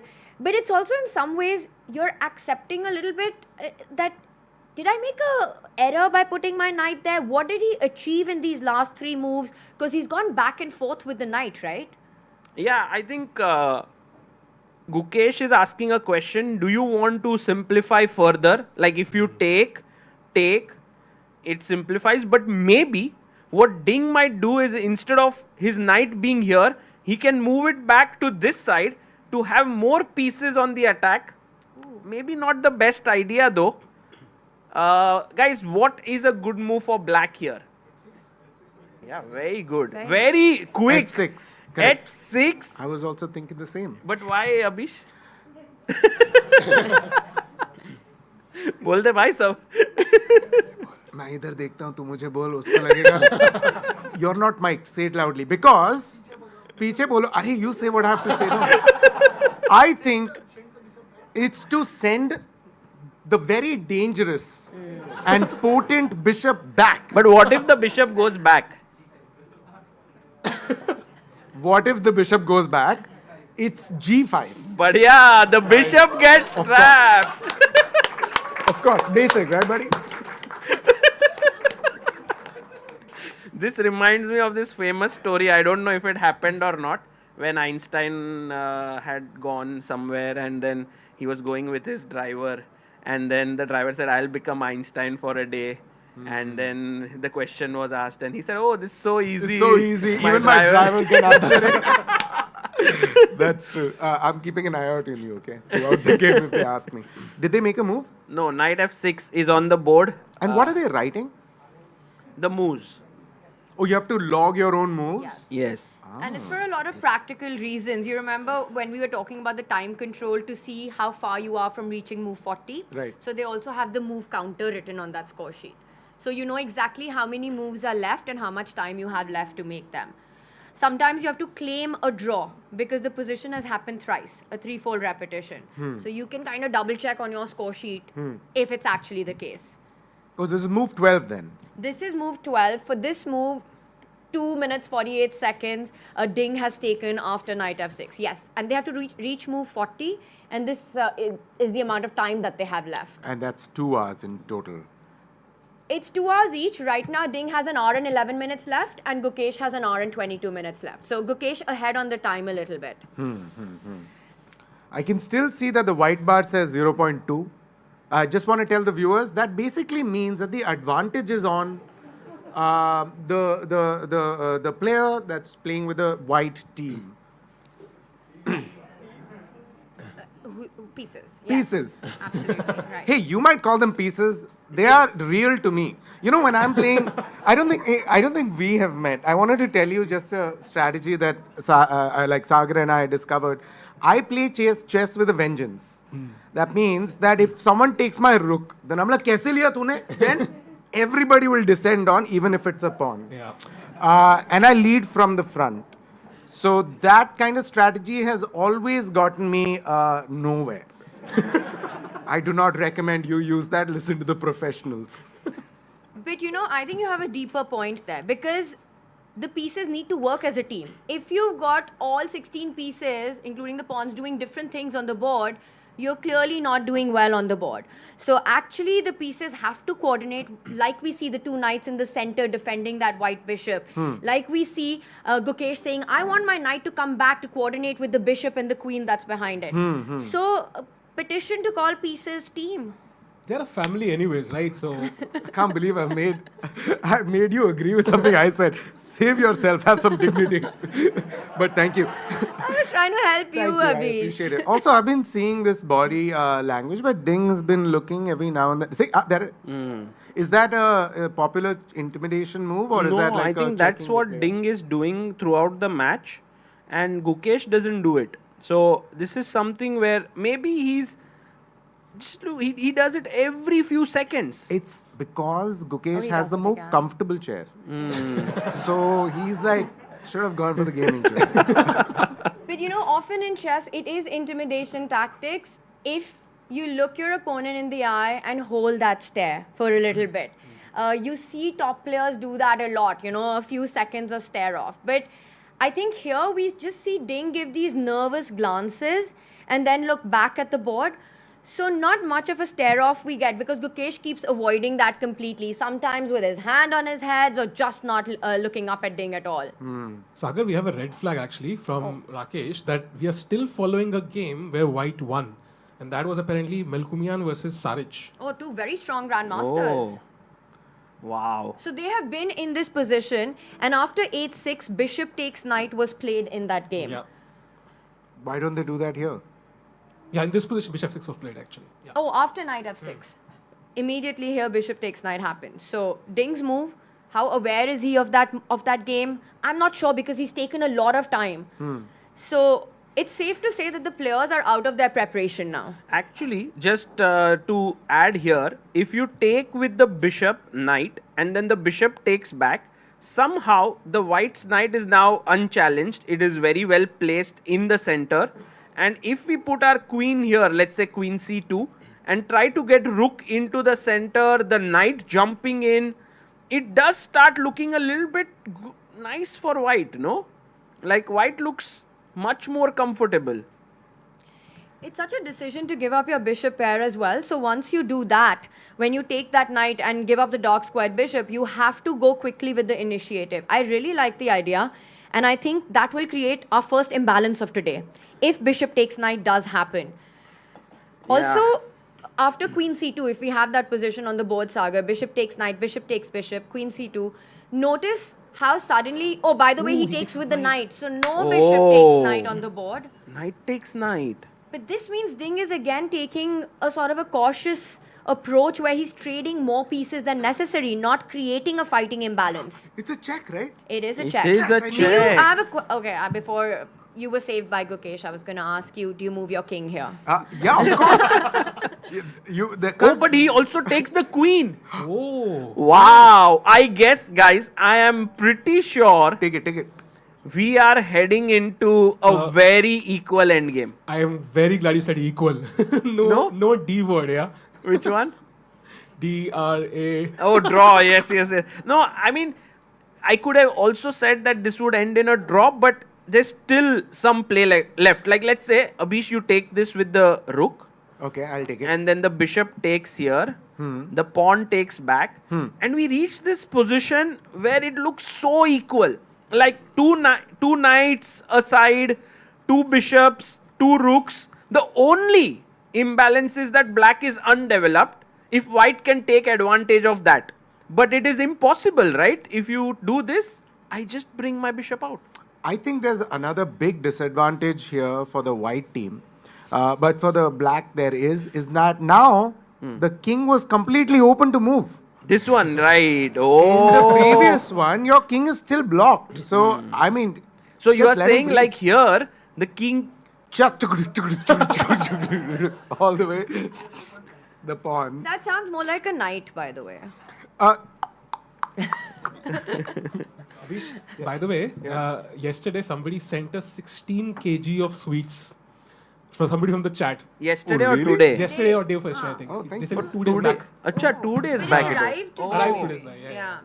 And you, as in like they were watching, so they ordered and they sent for you guys? Yeah, 16 kg of sweets. Yeah, we've been getting a lot of food gifts. Did you share it with the rest of them as well? I think we will. We will, right? Okay, great. Children, no sweets for you.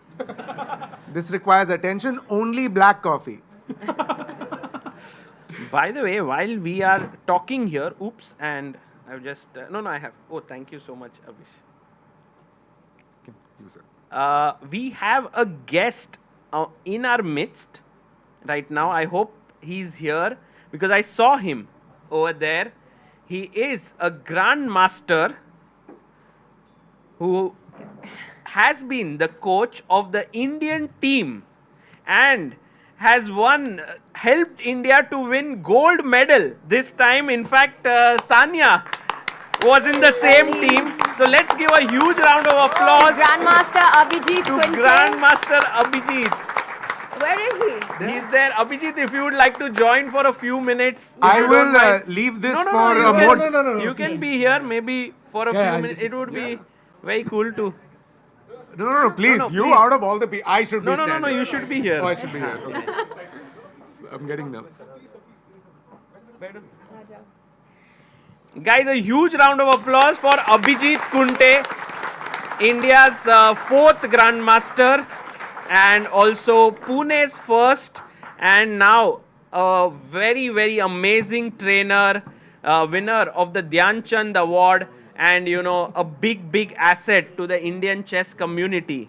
So Abhish, very cool to have Vishy, then Abhijit, and then you. It's like we are having all A's today, Abhish, Anand, Abhijit. Yeah. So good to see you. It's nice meeting. Oh, nice to meet you as well. So just a quick little introduction from my side as well. Of course, a very strong grandmaster, but I think Abhijit has been the big game changer when it's come to Indian women chess. We won the most number of medals. All the medals. Yeah, actually all the medals, it's true. With him as our head coach. I think for me personally also it's been a big journey starting from 2012 where I got my first individual Olympic medal. He was the coach. And then in 2021, the Indian women team for the first time won a historic silver in the World Team Championship. He was the head coach. Chennai and now Budapest. So what's the secret? Asian Games. Sorry, Asian Games, the one that I wasn't there. As well, we won a medal. What's the secret, Abhijit? I think the women team was always very strong, but somehow everything was not aligning together. So I just made sure that everyone work in the same direction and they don't take pressure. And as he was saying that, it is very important to develop the pieces. Yes, thank so you. They develop the pieces, they castle, and then they play the game. It's so simple. Yes. It's question, did any of them move their king in the first half of the game? Just looking for people like me. If you are watching Tanya's game, I think after 45 minutes, you are already very tense. Why? Live feedback session here on the stream. सुनने में आया है अभी होगा feedback Tanya का. Okay, maybe that's a conversation for later then. No, but actually this game I was watching, Yes. I think the main issue was he should have played bishop f6 and then queen c2 because most important thing is to keep that c8 bishop inactive. That was the whole idea of playing this line. That's what I thought. Because if the c8 bishop comes out, then it's just equal. But if you can somehow manage to keep that bishop inside, then white has some chances. And we were looking at this, right? Creating the first imbalance in the position. Yes. And this would be the ambitious move by white. Yes. But Abhijit, we've been seeing this time and time again in this match. When Ding has the opportunity to do that, instead he takes a safer approach. It feels that he's happier to go into a position where there's no risk rather than one that, where there are chances, but it can also backfire. See, you should understand that he is the strongest player who has not lost for more than 100 games. So it's not easy to beat Ding. So it's important for Gukesh to create more chances because I think opening is not playing a big part in this match. It's all about middle game, and somehow we see that in the middle game you have whatever line they're playing, it is getting forcefully equalized. And it is not what I would say equal, it's like getting drawish. There is a big difference between having an equal game with some initiative, but the positions are like dead, what they're getting. So Gukesh, I think, has to create some chances, create some pressure, because the more chances he gets, the more opportunities he will get to win the match.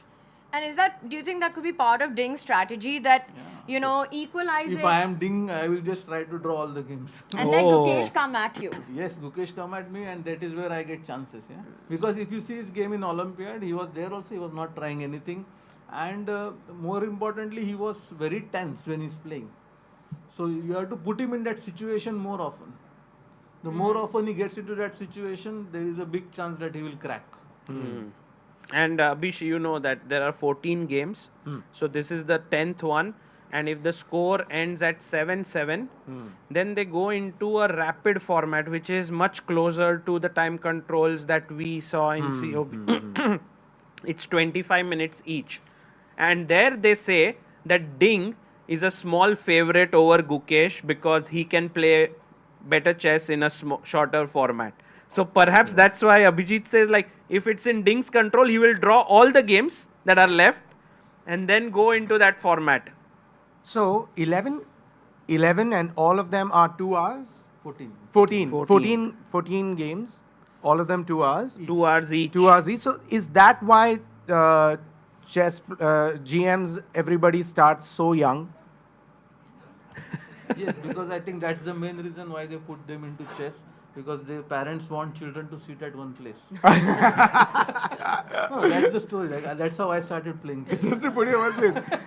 So basically, if you have children who have a lot of like energy, you should ask them to play chess, because by the time they play one tournament, 14 games, 2 hours each, they will grow up. Yes. Well, right now Gukesh has been thinking for his next move. He hasn't made it yet. I don't know what he's thinking about. He can take with the bishop, knight, but the rook capture seems the most logical. Yes? Yeah, I think we can say that knight takes queen will not happen. By the way, we have a move with the most logical and the most natural took capture with the rook. And Ding also took the bishop now. Pawn takes has happened. And he instantly plays his rook to d1, challenging the rook on the d file. Let's go, rook! And I think black now has a decision to make whether to play bishop d7, b6, bishop. We have a decision already. Already? He's gone for development, bishop d7. And why are they playing so fast suddenly? Like all the moves are just flowing. I think it's very natural. Yeah, rook c1, rook c8, then play king f8, king e7. White goes bishop e2 and... Yeah, exactly. Yeah. I think Abhi will be very happy once the black king gets to the e7 square. Just start moving. Journey of the king. Just, yeah, I'm so excited to... Just, before my time is done here... One king move. I want to see one king move. And then I can go happy. So now... is this what... Oh, that's what the board looks like. Yes, this is the position. He's brought his rook into the center of the board. And I'm just hoping that Gukesh plays king f8. I want to take a short break right now. First rook c8, yeah? First rook c8. First bring the rook in. Right. And then king f8, king e7. Could very well happen. King d6, then king backflips. In the front flips. Yes, I think we'll be discussing more king moves on the other side of this break, Sagar. Yes, we need to wait for a couple of minutes. But Abhish, one question to you. Please go Do ahead. you speak a lot of languages? I can speak English, Hindi, Malayalam, gibberish. The last one I'm the most proficient in. In gibberish, you say hello like... And you say bye with just one less. Okay, so if you guys also want to learn so many languages. Follow up on that. How would you say? Oh, by the way, we do have a move. It's bishop to e8, not rook c8. But I think this is also a good move. Not king f8. But it will happen, Abhish. It will happen. In gibberish, if you had to wish Gukesh all the best, how would you do it?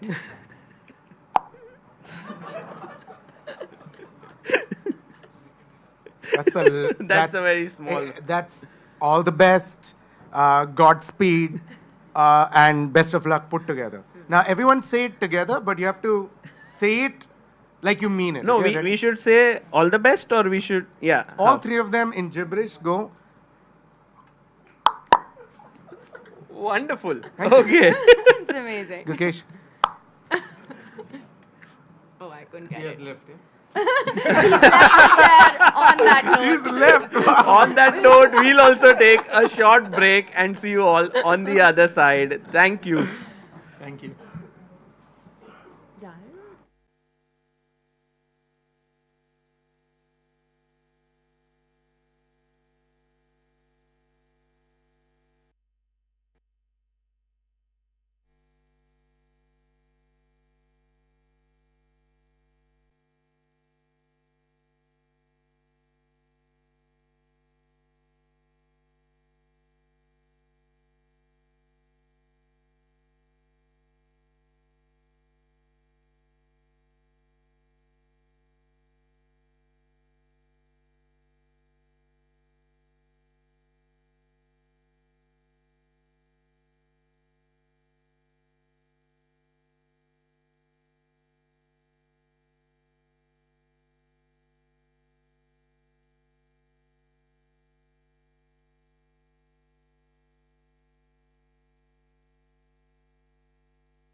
Red Bull gives you wings.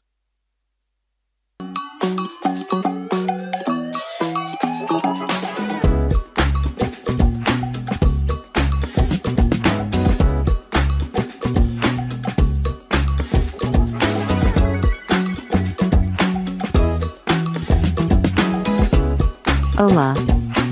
Download the AirLearn app now. This is the Google Pixel 9 with Gemini. And this is Dan, suggesting some places to meet up and watch the game tonight. But you know what's better than a list of places? Knowing how close those places are. Which is why you're just gonna ask Gemini to put these places on a map. Whoa, how's that for teamwork? Why can't you cool? Hey, just let me cool. This December, the world's top chess minds clash in the heart of New York City at the FIDE World Rapid and Blitz Championship. Witness world number one Magnus Carlsen and other stars from across the globe. Rapid and Blitz, chess in its most thrilling form, unpredictable and unforgettable. Fast moves, tactics and blunders, and moments that will keep you on the edge of your seat. Witness the pinnacle of chess excitement. Get your tickets now at worldrapidandblitz.fide.com.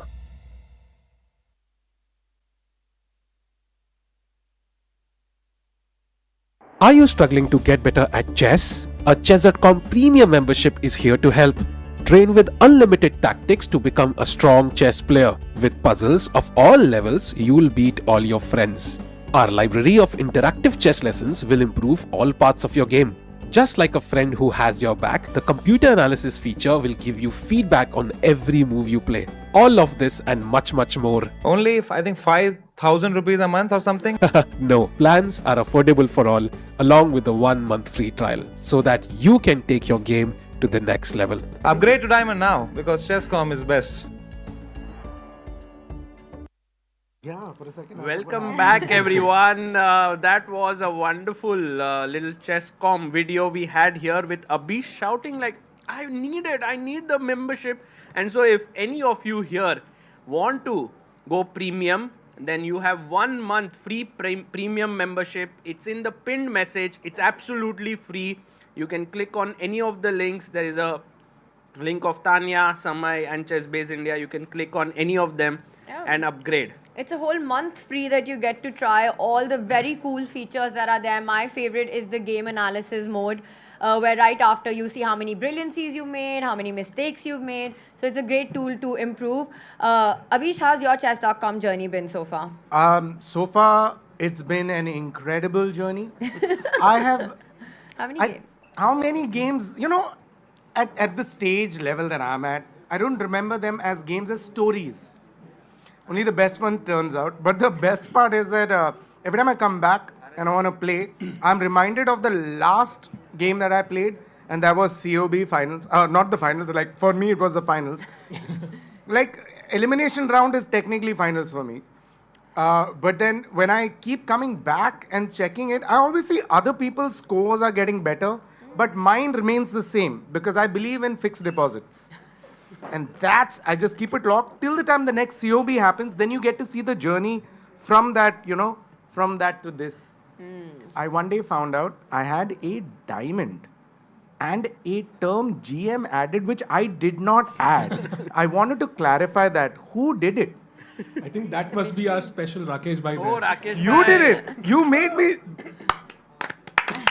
Finally, you found the man who made you into a GM. True story, I've said this to somebody else as well. I was auditioning for some show in the US, okay? And then they saw on Wikipedia that the word Abhish is a grandmaster or a GM Abhish. And then they got so impressed with the fact that I play chess that I had to pretend for the rest of the audition. Yeah, of course I play a little bit here and there. But they looked at the ratings and they're like, but it doesn't look like... I said, I have another account. This is just the parody account. By the way, Abhish, in your honor, the first king move has happened in the game. And Abhish, do you feel betrayed that Ding played the first king? No, anybody play. I am all about the king. It doesn't matter black or white. Sagar, should we do a quick action replay from when Yes. we left it? Because we've had a couple of moves and a couple of trades. Yes, so bishop d7 was played, and now rook c1, bishop e8, rook takes rook, rook takes rook, and king went to f1, and the king is coming into the center, and I won't be surprised, in order to honor Abhish's presence here, Gukesh will also play king f8. You bet. You know, I love the fact, I think I prefer Ding's king over Gukesh's king right now, because Ding's king is so polite. He was like this. Excuse me, I'm just gonna go from here. Excuse me, I'll go from here. What would others do? They will ask the pawns to move. But this king is like, I will go around the pawns. Well done, Ding king. Ding's king. That's very well. I think you've just given life to king. Yeah. Very nicely done. By the way, I had asked you this question about which languages you speak, and then we wished Gukesh in gibberish, and all of that happened. But guys, if you would like to learn any new languages, we have AirLearn, who has been our sponsor for today. So please do check out the link in the description. It is a very interesting app. I also used it, and it was very, very nice. Okay, so King F1 has been played, and we are waiting for Gukesh to play. He's very focused. My feeling is that this game may not see huge swings here, but still, would you say that there is some intrigue left? The intrigue is left on the left side of the board, because look at the pawn formations that both have, right? Black has got these double pawns and a small little weakness on h7, which can start becoming a target once Gukesh's king does an Abhish and starts walking away from there.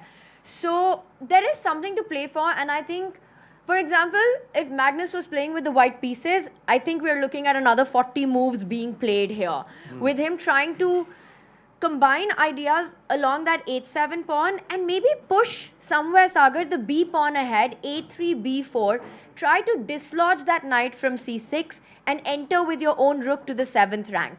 He'll need a lot of help from Gukesh to make all of this possible. Yeah. Magnus se pucha bhi kya tha, in that end game, that one side pawn end game, whether you would push against if you were playing the World Championship.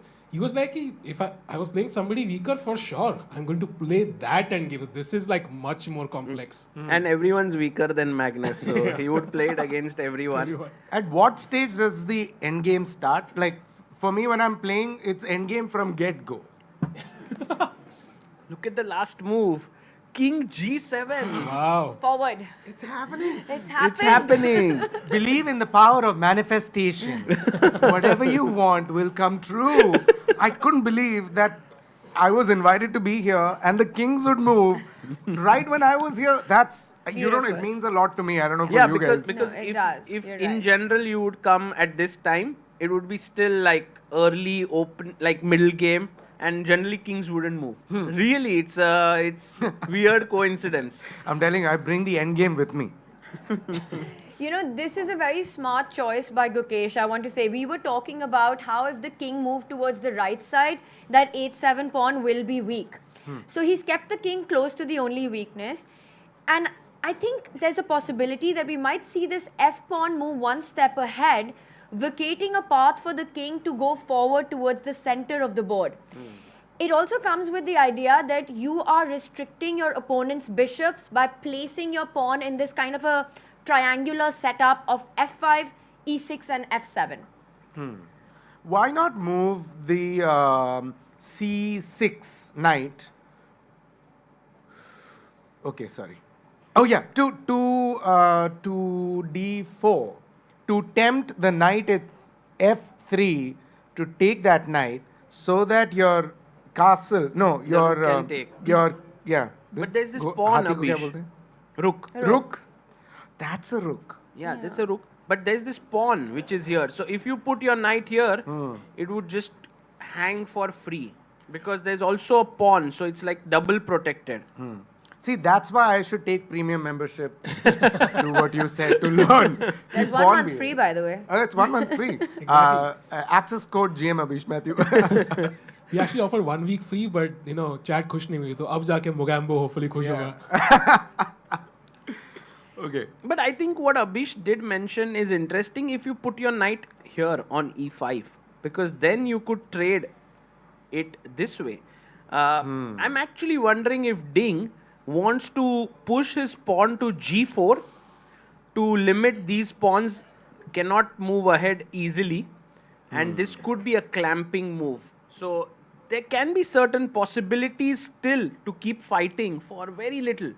It really just comes down to Ding's mindset, right? How much does he want to play for? And what we've seen so far in the game, personally, I get a feeling that Ding is happy to get a draw here. You know, that trade that happened on f6, he could have taken it with the bishop, keeping the position more alive, but he chose an alternative that goes into this very level endgame. You know, if Gukesh was playing with white, I would not have been surprised if we see a move like g4. I think Ding, he will keep things solid, get his king to e2, perhaps the rook goes to d1, trade the rooks off as well, and try to get closer to that draw. What are the chances we get that? Yeah, I think it might happen. Abhish, maybe the game that you came to is like very, very equalish. You know, like there's not much in terms of fireworks happening. I think if you condense the entire game into 10 minutes, all the fireworks will happen. This patience and intelligence, and take time. This now I see, ye dimag ka khel hai. Correct. And that's why World Championship has always been under discussion, whether we should keep it such a long format and, then players generally are very, very accurate, or should we sort of shorten it and so on, which is why Magnus Carlsen also gave up his world title. He was like, this is too long and, players don't really make too many mistakes and he's a bit tired of it and so on. So he was the world champion. He said, I won't defend. That's how Ding became the next world champion. Maybe Gukesh becomes the world champion, fingers crossed, and then he agrees to whatever conditions Magnus wants, and then something... And then there would be Magnus coming back. Yeah. Wow. That would be something. Can I play one with you just for 2 hours? Yeah. Where I would still make the same moves that I do when it's a 10-minute chess, but I would definitely have these 3 poses. And? Yes. Yes, that's the chess. And final one. These are 3 typical chess postures, yeah? You see it in every tournament. I feel like chess players are not allowed to show their face while thinking. They always cover themselves. And actually, this is the most famous. This. Yeah. Cover the full face. Head and hands. Correct. Yep, this is what I was when I got the 12th marks. You have to go closer. You have to go like this. It avoids Like the stairs. Yeah, and yeah. Opponent के stairs दिखते नहीं है इससे. So Why? Okay, quick question. Have you done this while you're playing? You've done Every this as well. chess player has done this. Why is that? Is there a muscle button?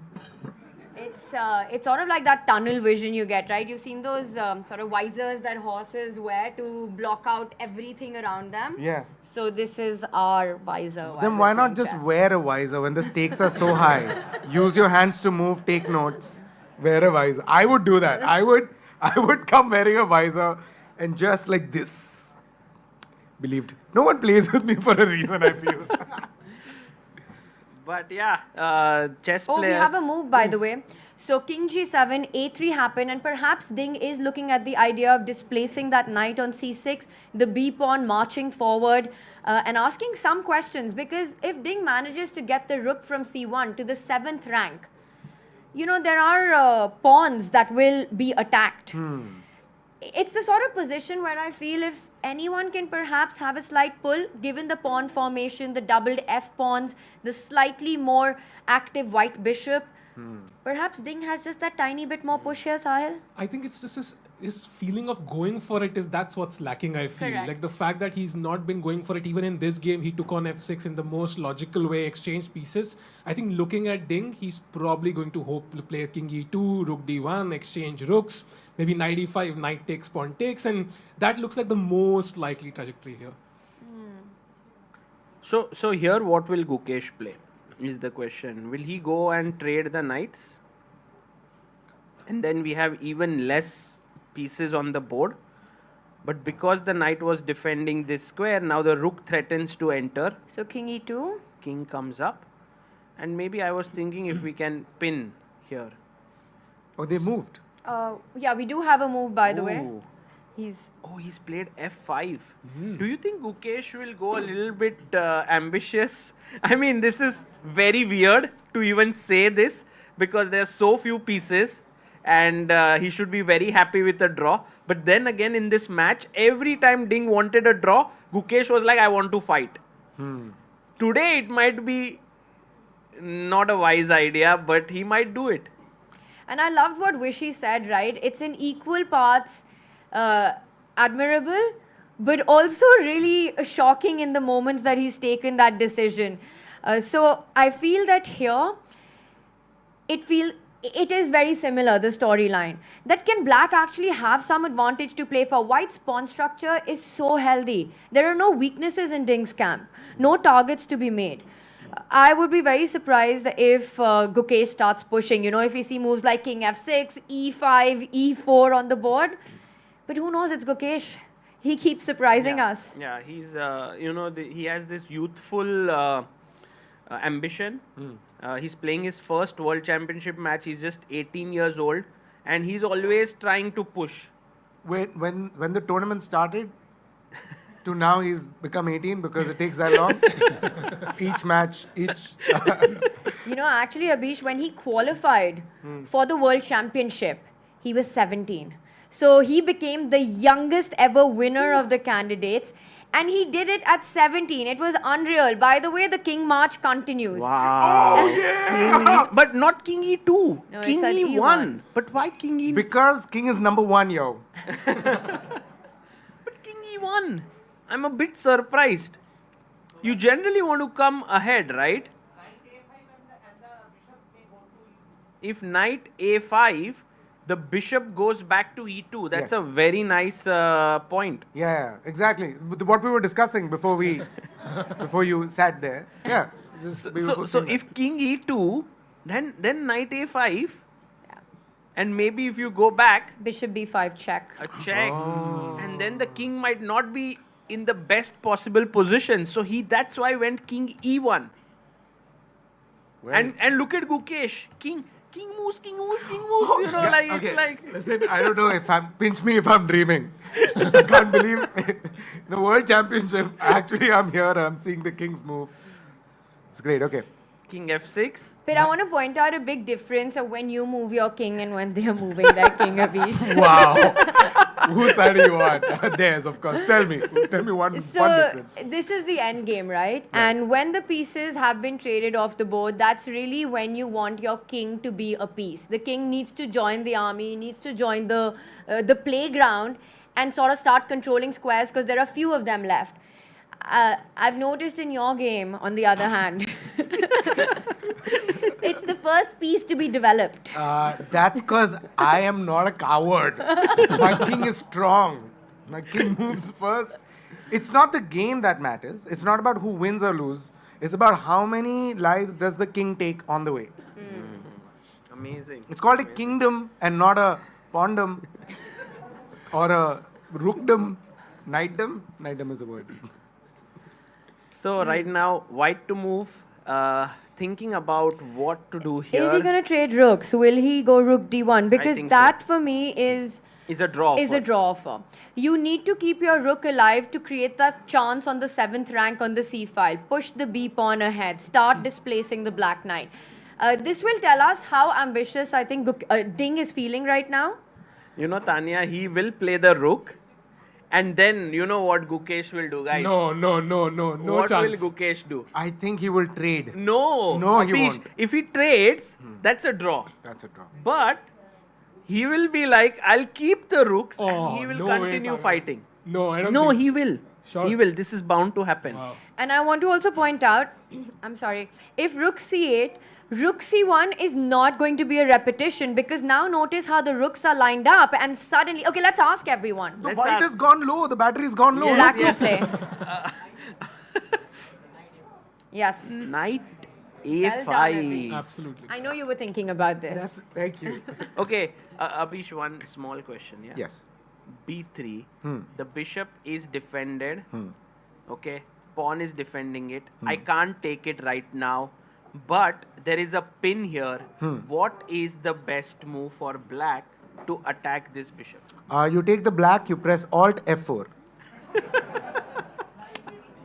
Knight to E3. B3. Knight to B3. Thank you. Is that think right? there's something stronger It is in the the second best position. move. Second best, the best move, let me tell you. Knight to e5. b5. B5. b5. B5. Just yes. 1-5. Yes, is that the best move? Yes. That is the best move. The bishop is blocked and the rook falls behind. I mean, bishop is attacked. If it moves, the rook is falling.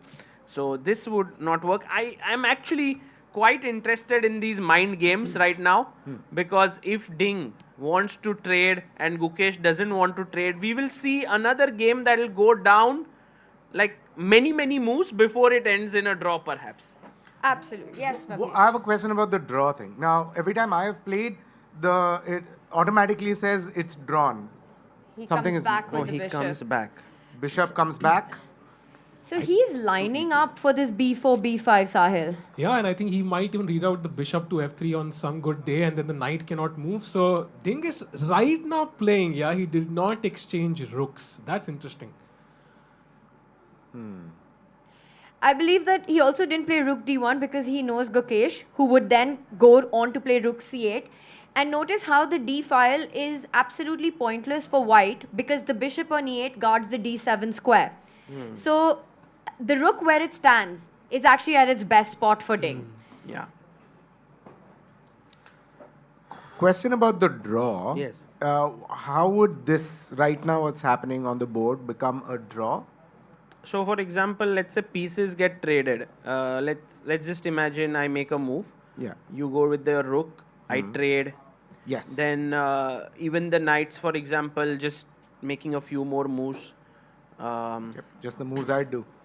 Don't even touch the others. Just king. Just move the king. And then you realize that the pieces are getting more and more traded, and at the end, it generally goes this way, and it ends in a draw. Like, do you call a draw? Like, when I am not aware of when to call a draw, so I keep playing, and then gentlemanly they say that you're supposed to draw at a certain stage when you understand. That's when you understand chess. You're like, okay, I'll draw from here. I've been very ungentlemanly because I've never drawn unless it's automatically drawn. So, at what point should one be like, I draw?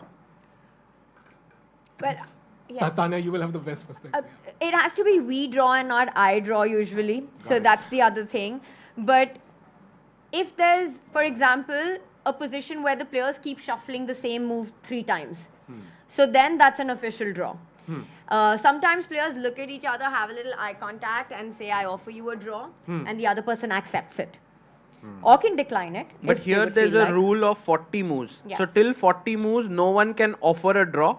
But there's a way in which draws happen, which is called threefold repetition. Imagine you go here, let's say black plays h6, rook d1. I go here, you come back here, I come here, you go here, I go here. And that's 3 times repeated the same moves, it's a draw. That's automatically a draw. Automatically a draw. You don't have to offer a draw. to No. anyone. Okay, now I understand. But when I play, I still won't know when to draw. That will automatically draw. I guess it also depends on how you're evaluating a position, right? Because for Gukesh, he's somebody who wants to play out equal positions. He's not someone who wants to immediately end the game. Even if our evaluation bar is at 0.0 or says there's nothing to play for. Meanwhile, Ding looks, at least in the match so far, that he's been happy to bail out in positions and go into a forcing draw line. So the mindset plays a big role on when to go for the draw. Is that why he moved the rook back to E2, the bishop back to E2? Because it's almost like giving Gukesh space to attack. Like, what is this? Can you tell me what is the strategy of moving back? Because I would never move back. I think it's an aggressive retreating move. Because notice how by moving back, he's opened up the file of the rook. So now in case you jump with the knight, the rook immediately comes into Gukesh's position. And he's setting himself up for ideas of, if you don't voluntarily allow this, he wants to eventually push the b pawn forward and force you to allow this. Yeah. Because I was thinking, what are the other 2 pawns? They can come and kind of take the knight away or distract the knight. Yes, exactly. So it's like a teamwork move. Bishop goes back and opens up the rook here. It's amazing. By the way, Abhish, you had a show in the morning. Yeah, I had a workshop. I have a show right now. I have to reach South Bombay at 6:30, 6 Wow. o'clock. So It's been great. So you did a show. Now you have a show in the evening. In between that, you came here. I did because Wow. I was okay. Honestly, I was very flattered when you asked to be part of this, and when I was watching the stream on them, I'm like, they're all dignified people with like so much knowledge, and just to have my presence here, you are all so blessed. Thank you very much. My name is GM Abhish Matthew. First name GM, last name Matthew. But thank you for having me. This has been so fun. Abhish, Unfortunately, I have to awesome. bounce. So cool having you here. Also, just the fact that you made time for your schedule for this. A big round of applause to Abhish for coming here and spending time with us. Thank you so much, and we hope that we'll see you again in action in COB. Oh, for sure. And now for the mass X. You guys continue. See you. I'm not so flexible anymore. No, I've committed to this. Okay. He's really doing this, yes. My phone. Here you go. Thank you. Bye. Bye.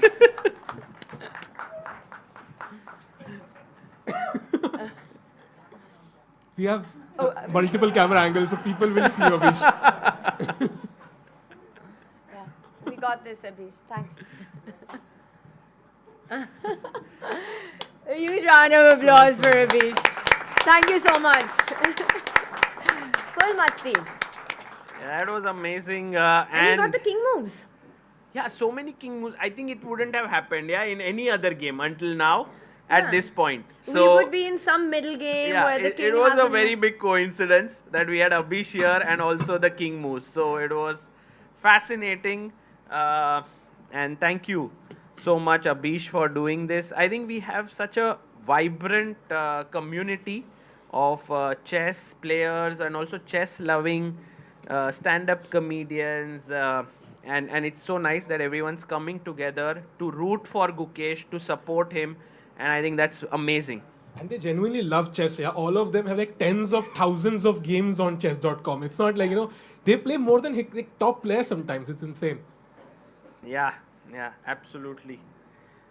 Okay, guys, in the hall here, what do you think? Do you think this is heading to a draw? Or do you think, I have a feeling it might end in a draw. But do you think it'll happen in like next 15 minutes or another 2 or 3 hours? Yeah, 2 or 3 hours? Fight, yeah. Wow.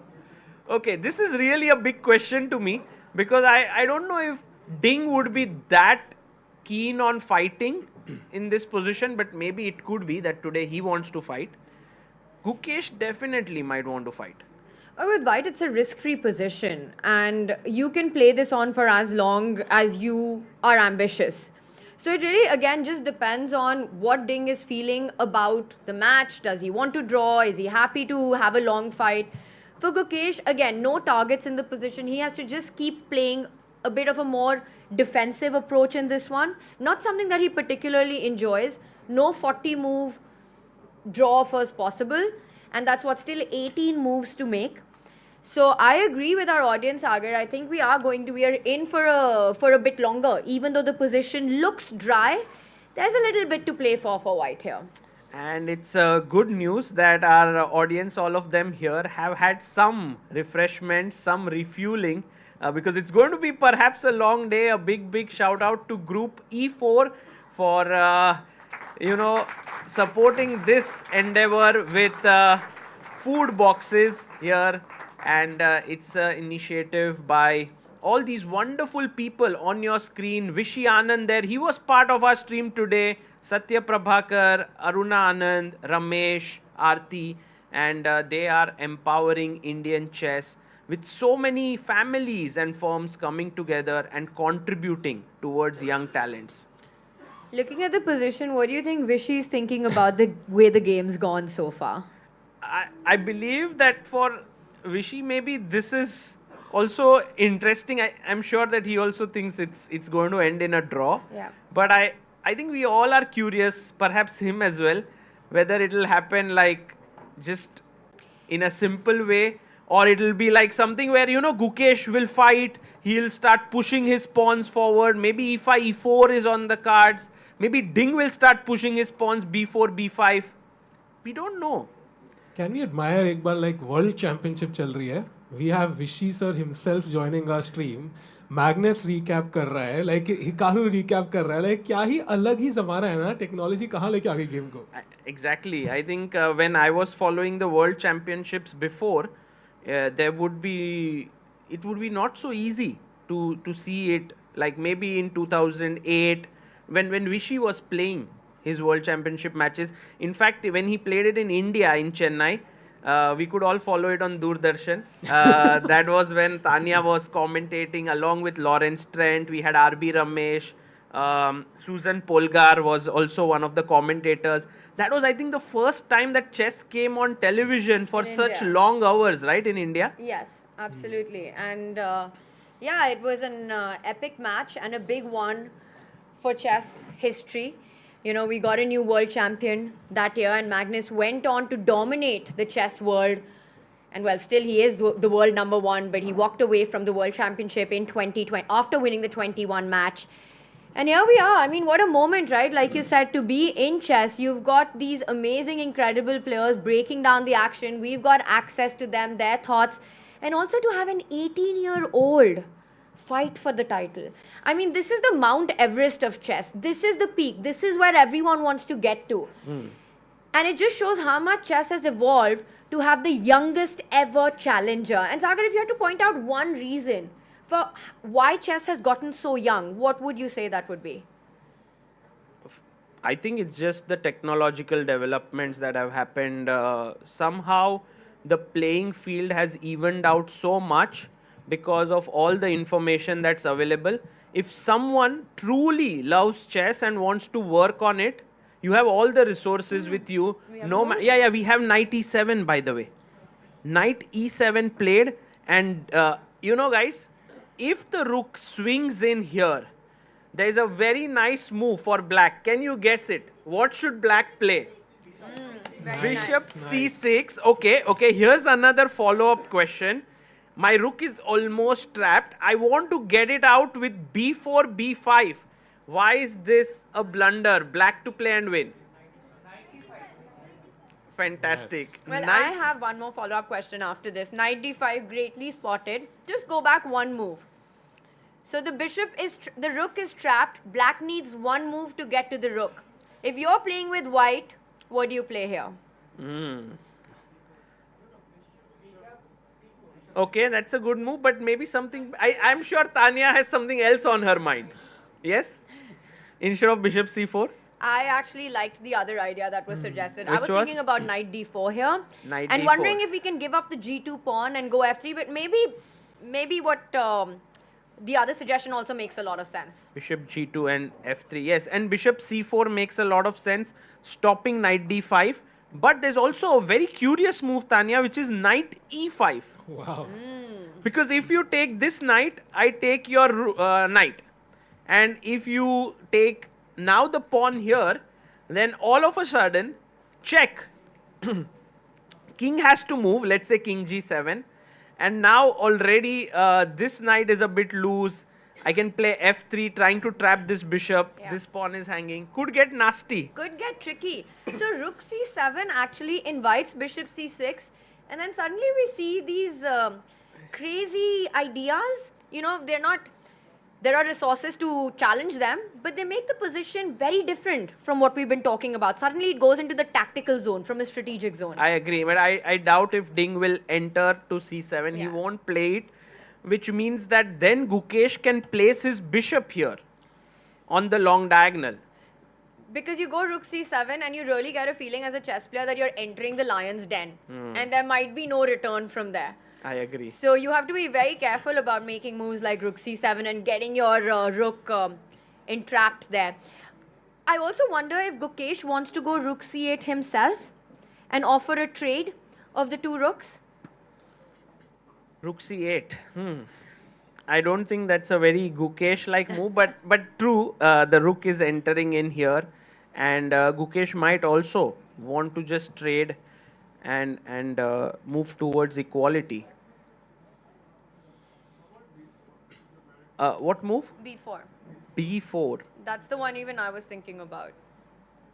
So that if bishop c6, you can push it away with b5, right? You mean b5, but that would be a little bit loosening, you know? It loosens stuff. You weaken the c5 square, the knight jumps in, attacks here, the rook jumps in, attacks here. It's not a move you want to play so lightly. A6 maybe, yeah. That's more calm.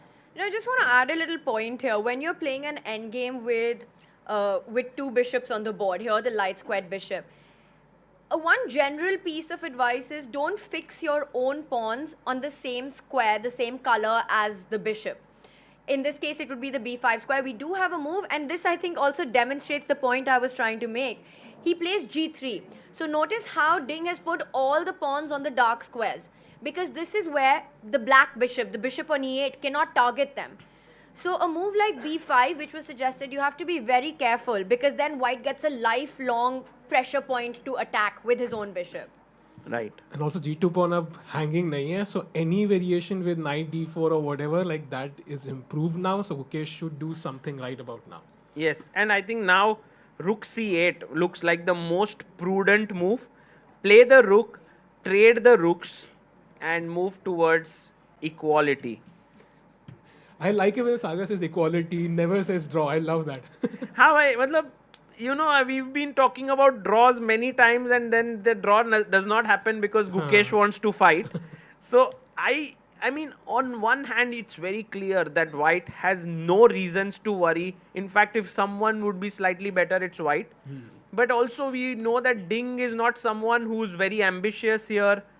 Gukesh always wants to play on. So it's a question of the position and the players. It's if Gukesh had white, there was no question he would keep on playing.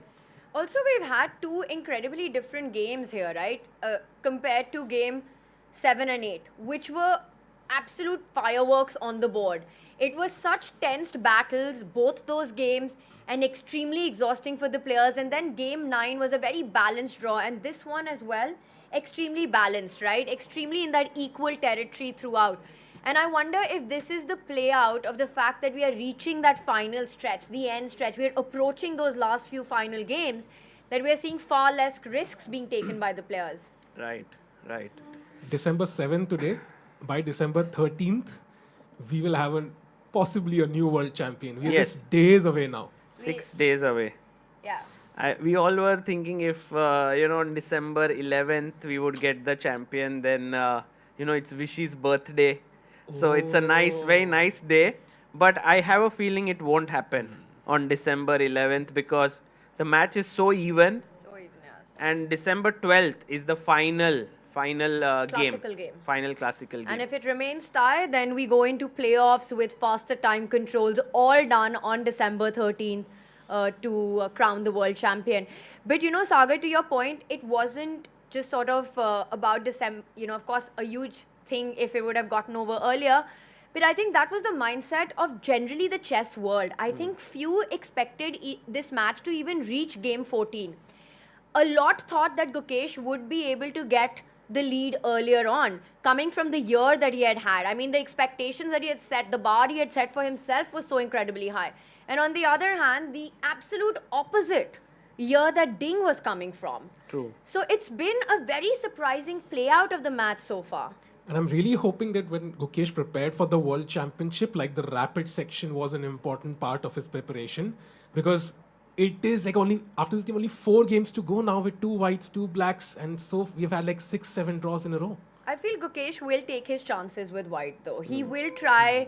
I will be very surprised if we get another Catalan balanced equality that we saw yesterday, because you know what I'm waiting for, and of course it's too soon because right now Gukesh is playing with the black pieces.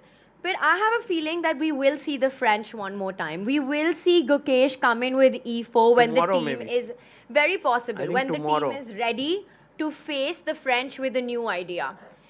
Because they've had enough time to prepare. And Ding has had only one line with black.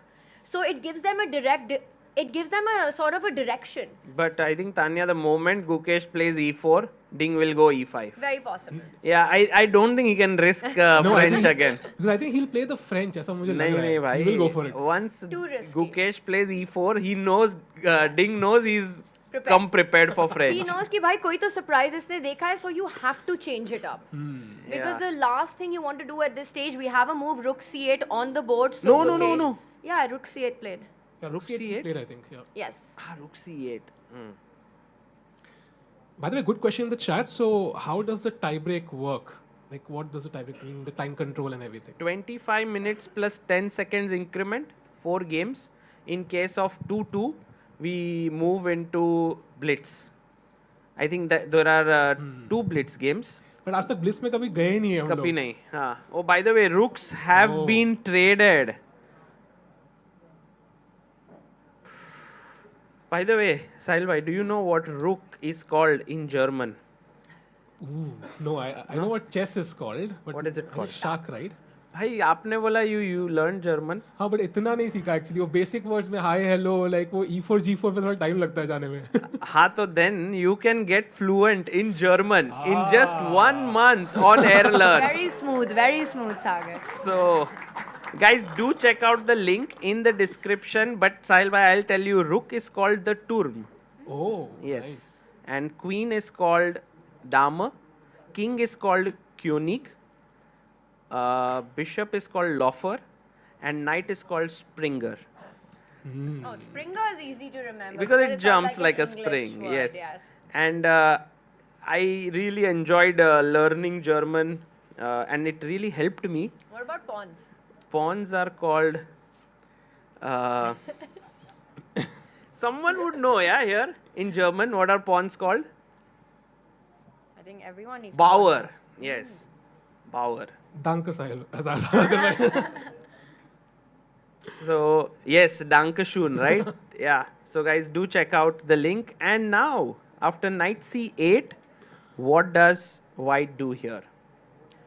I think Ding needs to activate the king. King d2, king c3, getting the king up And the perhaps board. get your knight to the center of the board, knight d4. Is it a good idea to provoke white to push the e-pawn? Would be I think it's the a question. great idea for white that if Gukesh does this, it weakens a pawn. So let's say, for example, king d2, e5. This would be hugely in the interests of Ding. Even e4, which pawn has become significantly weak now? Anyone? f5. If a pawn cannot be defended by another pawn, it's already a weakness. So f5 is a huge weakness. Knight can go here. Maybe bishop can go back and attack it. It might not be a great idea, yeah? Yeah, and it's also on a square that the white bishop can get to. So the weakness is very pronounced in this position. So no need to push the pawn just yet. So can he tempt e5 with a move like knight d4? Just to kind of bring the bishop to f3, and if you go e5, then... Yeah, मुझे तो really लगता है कि Ding is, playing that battle where you're just frustrating your opponent. ये गुकेश का style ही नहीं है ऐसे positions खेलना. He doesn't enjoy this. He wants to get into complications. So he wants the fight on. Gukesh would be thinking like, when will my next chance come? He's so eager. And Ding is just holding fort. Does Gukesh really go all out tomorrow? This is such exciting. Just think about it, right? If you were in Gukesh's shoes, today it's going to end in a draw. Score will be 5-5. 4 games to go. Should you go all out tomorrow with white? Should you just play normal chess? Maybe it goes into tie breaks. And all of these discussions keep happening in the team. Your seconds have to prepare which line to choose. It's a lot of things that go on behind the scenes. And it's high responsibility decisions. Yeah, also I think, for example, you have white tomorrow. So if something were to go wrong, you push. You have 3 more games. And only 1 white. Yeah, but if let's say you do it in the 13th game, then you only have 1 black pieces to come back with. So if you really want to over push, then tomorrow has to be the game. Yes. And that too, it's a question whether Gukesh wants to go like crazily all out.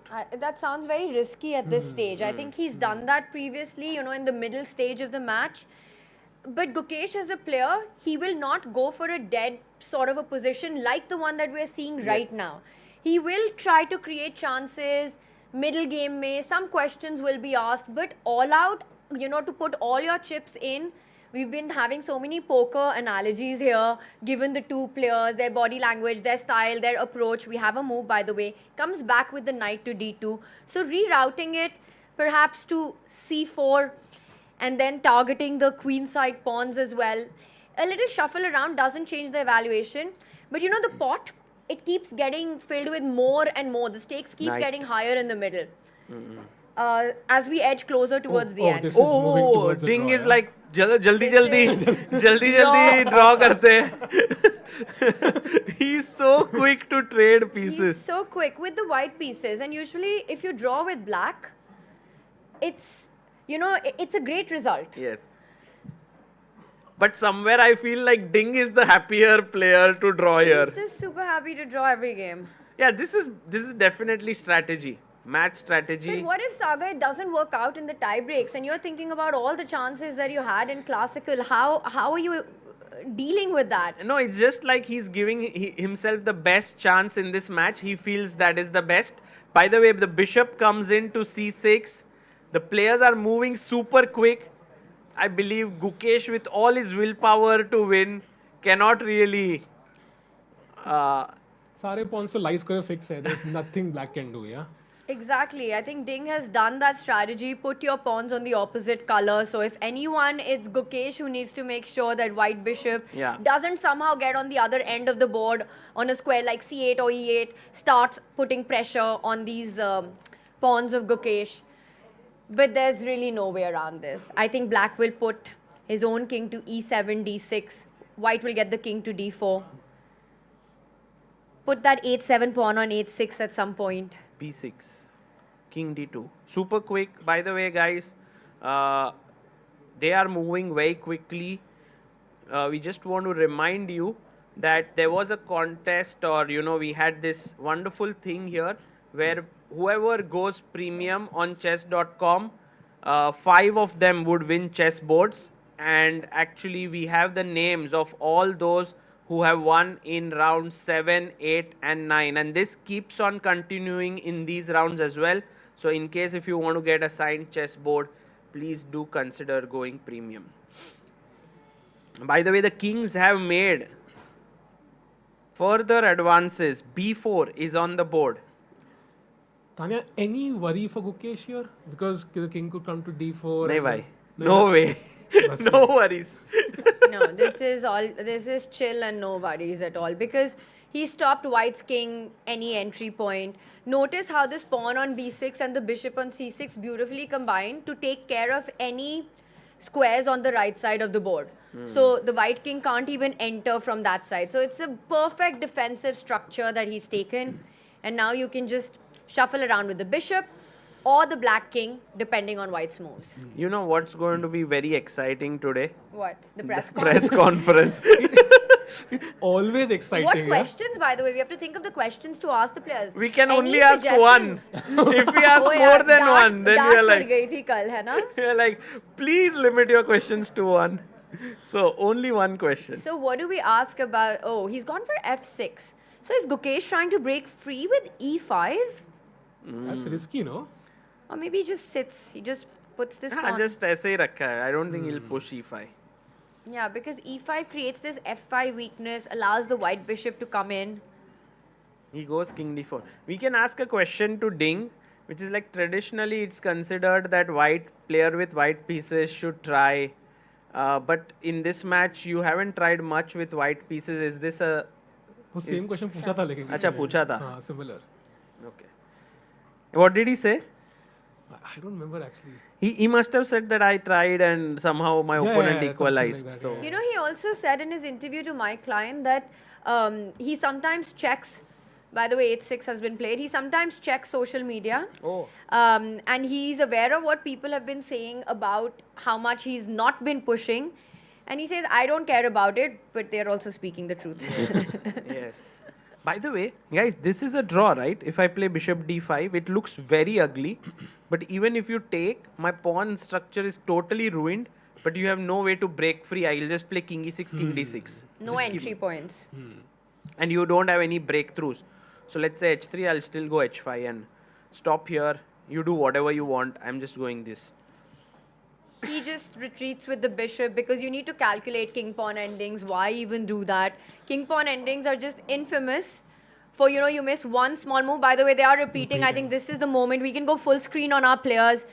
The last final few moves of game 10 of the FIDE World Chess Championship.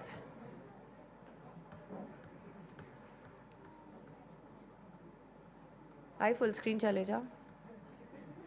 Ding अपने left hand से move कर रहा है अभी. There's it.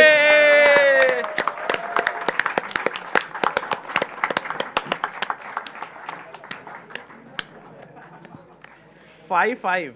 5-5 and a solid draw by Gukesh without actually any problems to solve or being posed by Ding. I think Gukesh should be happy with this outcome. He should be very, very happy, but I think he will also contemplate now how do I push tomorrow? What first Already move he's to play? thinking. Yeah, कल क्या करना है? He was I already think he was looking at- thinking at bishop takes knight was that moment when he was thinking, when he didn't go for that line. Yeah. It's like ये तो draw होने वाली है, कल क्या करने वाले हैं हम? कल क्या करना चाहिए? Guys, what would you do if you were Gukesh tomorrow? Like, go all out? Go play the opening that no one has ever played. There's probably a reason why no one has ever played it.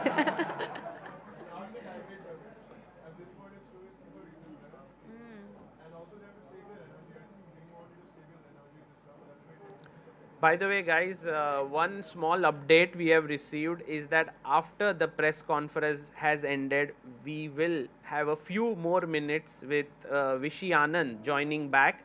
So we will get to maybe hear his thoughts on where the match is headed. And I think that would be so cool. So do stay back. Oh, we have to change the scoreboard. Should we get him? Sure. Yeah, because you reminded us, let's have you over. You might be the youngest one, along with maybe the one Your next friend to you. or your brother? Can you also join? Both of you. So then you can turn Gukesh's and you can turn Ding Liren's and make it 5 points.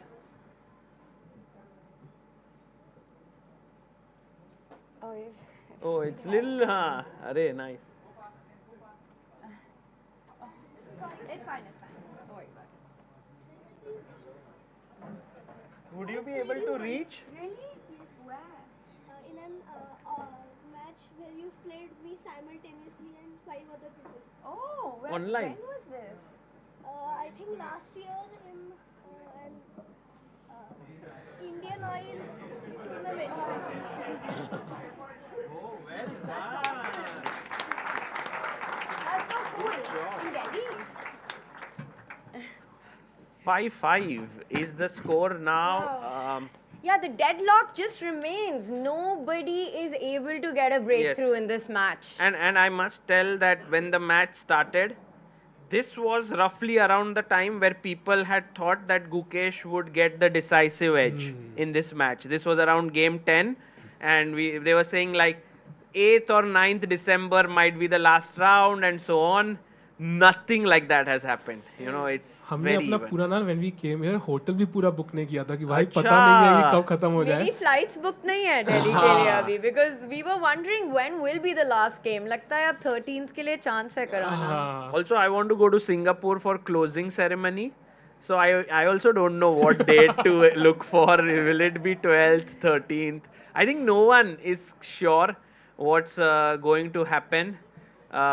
Yeah, it's a very, very unsure world that we live in. But if you surely want to improve your languages, then Air Learn is here for you. Yes. And also, if you want to improve your chess, Sagar, 1 month free membership is here. Yes. एक महीने free try करने को मिल रहा है और क्या चाहिए भाई है ना? Absolutely. So maybe we just take a very short break and on the other side, we'll be back with the press conference.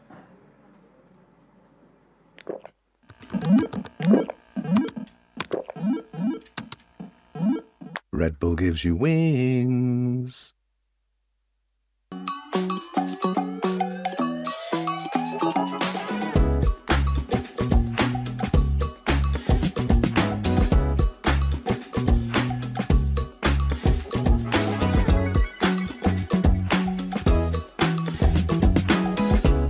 Hola. Download the AirLearn app now. This is the Google Pixel 9 with Gemini. And this is Dan, suggesting some places to meet up and watch the game tonight. But you know what's better than a list of places? Knowing how close those places are. Which is why you're just gonna ask Gemini to put these places on a map. Whoa, how's that for teamwork? Why can't you just cool? Just let me cool. This December, the world's top chess minds clash in the heart of New York City at the FIDE World Rapid and Blitz Championship. Witness world number one Magnus Carlsen and other stars from across the globe. Rapid and Blitz, chess in its most thrilling form, unpredictable and unforgettable. Fast moves, tactics and blunders, and moments that will keep you on the edge of your seat. Witness the pinnacle of chess excitement. Get your tickets now at worldrapidandblitz.fide.com. Are you struggling to get better at chess? A Chess.com premium membership is here to help. Train with unlimited tactics to become a strong chess player. With puzzles of all levels, you'll beat all your friends. Our library of interactive chess lessons will improve all parts of your game. Just like a friend who has your back, the computer analysis feature will give you feedback on every move you play. All of this and much, much more. Only, I think, 5,000 rupees a month or something?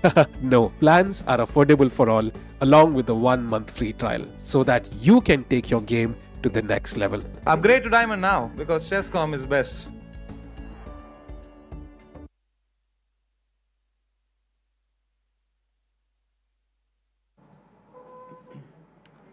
Welcome back, everyone. And we had a very solid draw today. And I have a question to my fellow panelists here.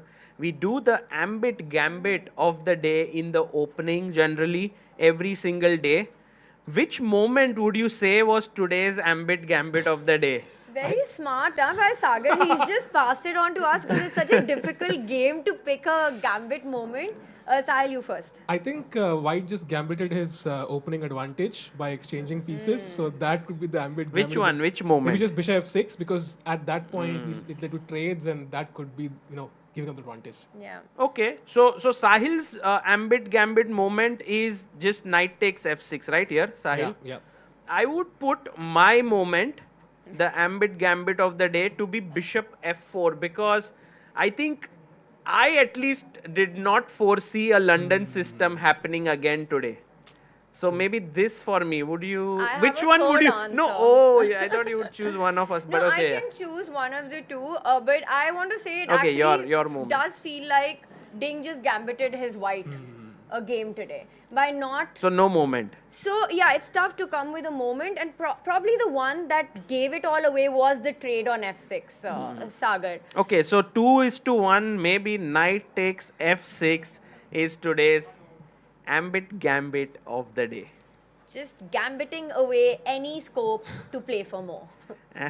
And a huge shout out to Ambit for supporting us and for supporting this stream. Awesome.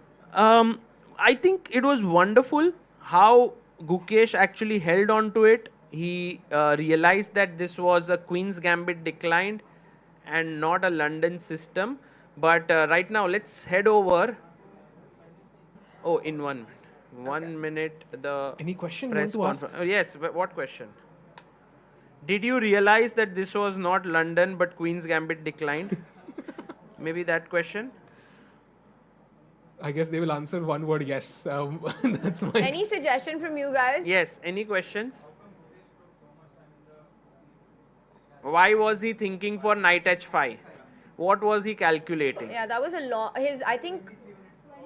longest think in the 10 moves that we had of the opening. Maximum time spent by Gukesh in the match so far. Okay. Any other? Maybe this one. Guys, Vishy Anand made a very interesting point when he had come on air, and he said that from now on, the mistakes become extremely precious is because there is no room for it. And it gets even more trickier now.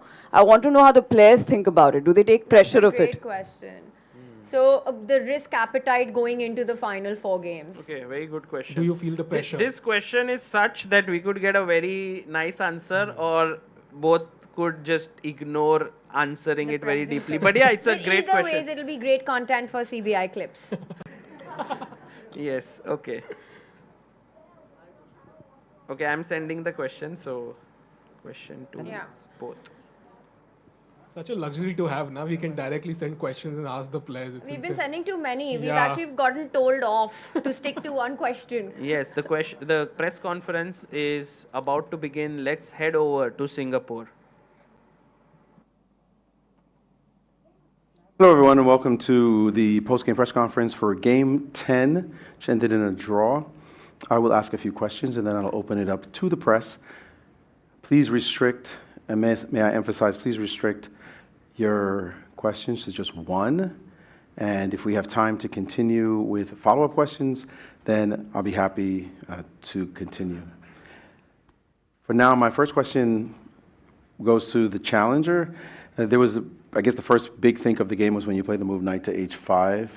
Could you let us understand why this moment was so critical for you? Yeah, I guess in the opening, I mean, I was aware of this bishop e2 idea, but I couldn't remember the exact details. And around this point, I know that knight h5 is one of the common ideas. It's also why white very often with the bishop on f4 goes h3 to not lose this bishop, right? So I thought here knight h5 was maybe possible, and I had to calculate some lines, like for example I was thinking about knight e4 here, and I wanted to go bishop e7, bishop d6, bishop d6. If knight d6 I go queen e7, I think. What did you say? Queen e7. Queen e7? Mm-hmm. Although maybe queen d2, rook d1 now that I see it. But okay, I can go knight f6. Rook d8, I mean rook d8, rook d1. Which rook? ad1? Fd1 maybe. Fd1. And knight f6? Although knight g5, yeah. Knight g5, knight d5, knight f5 is there. Knight e5? No, knight e5, knight f5 is a nice trick. No, I'm just calculating right now. I did not see it. I'll give you the mouse to make it. Yeah, knight e5, knight f5 I meant, but maybe. Yeah, maybe he should have gone knight e4, bishop d6. Somehow in my. Yeah, but then knight c5. Yeah, I thought like e4, queen c5, bishop d3, not so pleasant for me. Is his mic rook working? c1 I'm not sure I'm first. hearing it. Yeah, bishop d3 or rook c1. I was not too sure about this structure. But yeah, bishop e7, bishop d6. Felt like during the game I calculated something, but yeah, I probably missed this queen d2, rook fd1 idea during the game. So I think it was the best idea, and I was already quite relieved when he played bishop g5, because like basically bishop e7, knight e4. I mean, he could have had this position with the bishop on d6, and I was going to take on d6. So once I saw knight f6, I knew I should not be having any kind of troubles here. You also spent a little bit of time once you played the move knight to h5. Could you take us through your thinking process? Were you surprised by this move? I don't think we're getting your mic. I'm sorry. No, it's not your fault. Don't worry.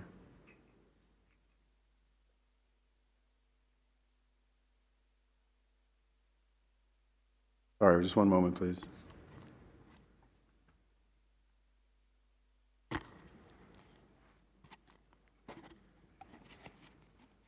I'm gonna do me a favor, keep talking to this. Now. Oh. Just talking to that. You can just talk. Just use that to talk. I saw this is harmless, but response. structure. So I didn't play this, and I was hoping for take h6 and we'll go knight e4 and bishop h4. If g5, I have g4. I was betting on this variation. I think white is slightly better. I missed the bishop e7 actually. I thought white had stable advantage after exchange the bishop, but it's not the case. This bishop very bad. If I take, he take knight d4. Maybe he can simply go back and take c5, bishop b7. Maybe knight d4 also, just knight d4 I thought, but... Which position? After knight d4, instead of knight f6, knight d4. Yeah. Knight f6, this was... Yeah. Yeah, maybe...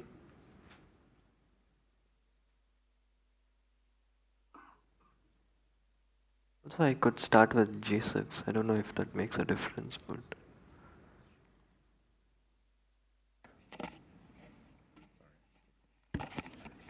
So you opted for a different idea here, and what did you feel was the result of this position? Did you feel it was just going to be more or less equal once he found this neutralizing plan? After I take the knight and exchange the queen, it's kindly going to a very drawish endgame. Maybe this is the last try, bishop d3.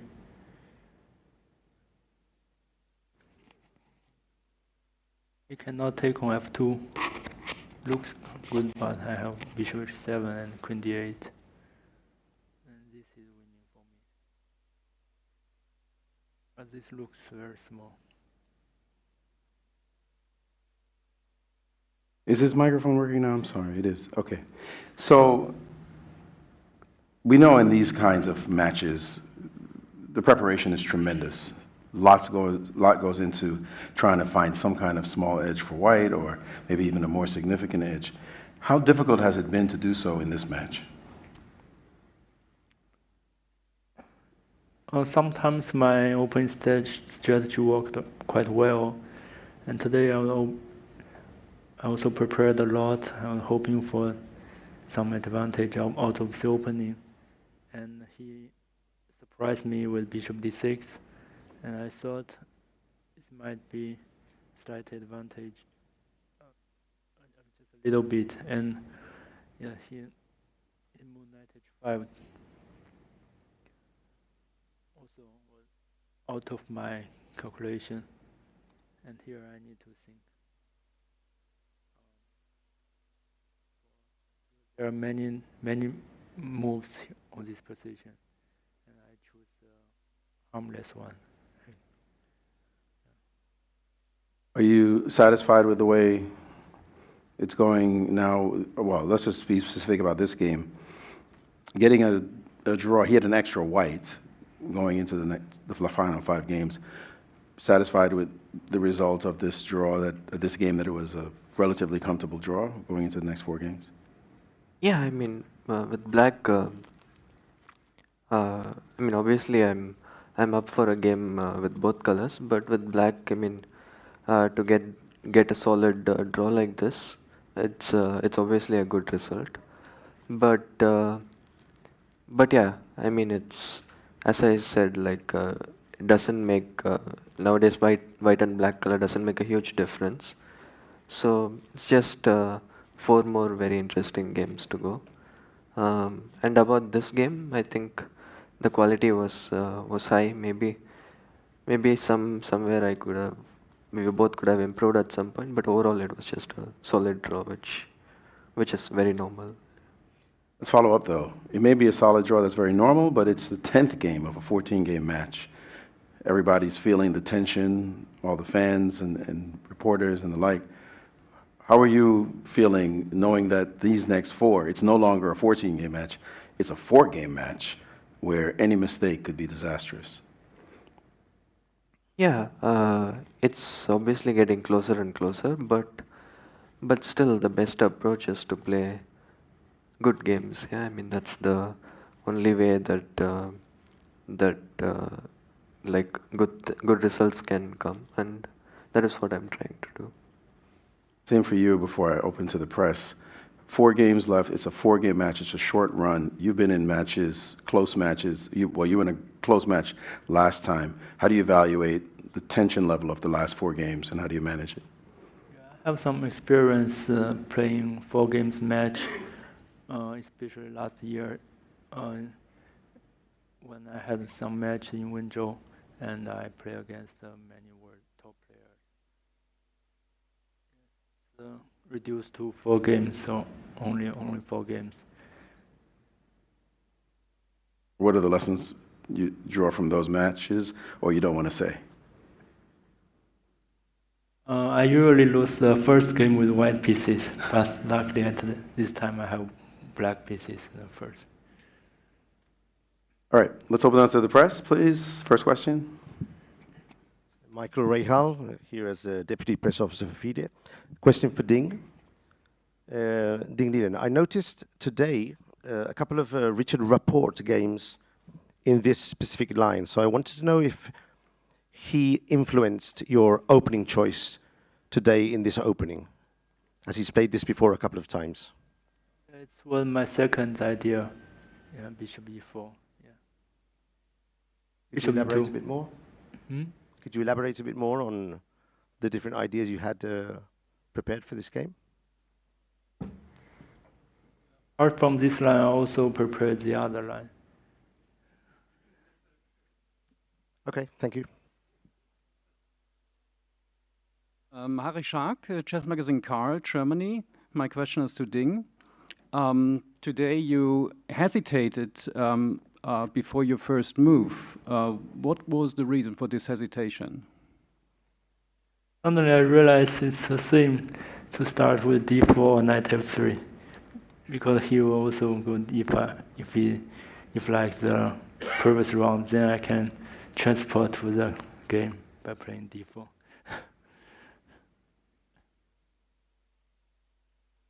They are from Chess Base India. My one question to both the players. With just 4 games remaining, do you think the value of each move is increasing in each game? And would that impact your risk-taking appetite for the remaining games?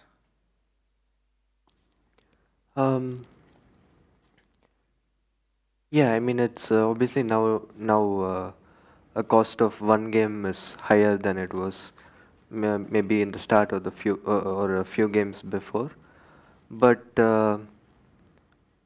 yeah, I mean, my approach and my goal is still the same, to play good games in every single game.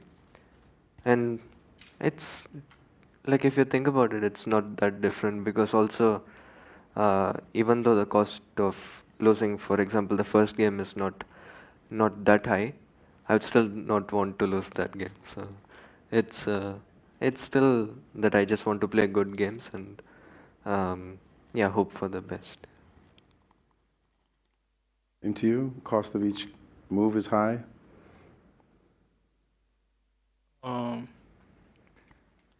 Yes, that means there's not so much room to make mistakes. Every lose will result in a very bad situation. And we need to be careful at every move.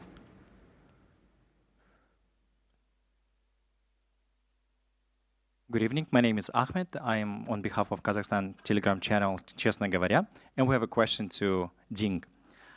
You have already become the first world champion from China and earned enough money. Where do you find your further motivation to play chess?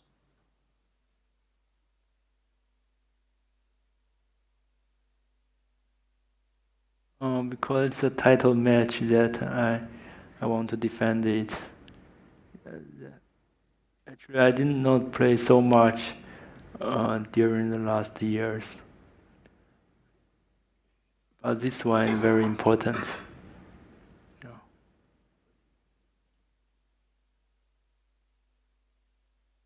I'm Mike Klein with Chess.com. I've got a question for Grandmaster Gukesh. In pretty much every round, when Ding Liren travels back from the playing hall to the media center, or to the press conference here, he's got one of his Grandmaster seconds with you. But you traveled with your father, who has had the benefit of engine analysis. And I'm curious if you've ever asked your father on the ride here about questions about the game or anything, because, you know, he's had the technology access. So any discussions of chess with you and your father on the way here to the press conference in any of the rounds? Not in too much detail, but if there are some important things, for example, the game that I was winning with black, yeah, I mean, I don't remember the number, but that game he told me, I mean, I didn't realize I was also losing at some point. So he told me in this car ride that I mean, I could have lost a piece in that crazy game. So yeah, some important details like that, but not in too much detail. Yeah. Do you ever ask him a specific question, or does he offer it, or can you he's the first chess player you talk to, so. Yeah, he would be happy to hear that he's a chess player. He's following the games on the phone. I'm sure he understands what's going on. Yeah. I mean, yeah, sometimes if I feel like something I want to know, I ask him, but in general, we don't talk too much about the game. Yeah. Thanks for letting us know. Charlize, on behalf of your fans on FIDE social media, this time from follower Curry Not Curry. What's the most unexpected or surprising thing you've learned about yourself in this championship?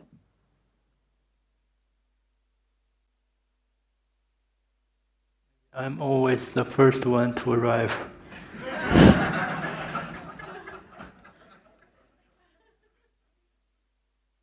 I don't know, I mean, I'm learning a lot about chess and with all the work that is going on in preparation for the match. But what I learn about myself,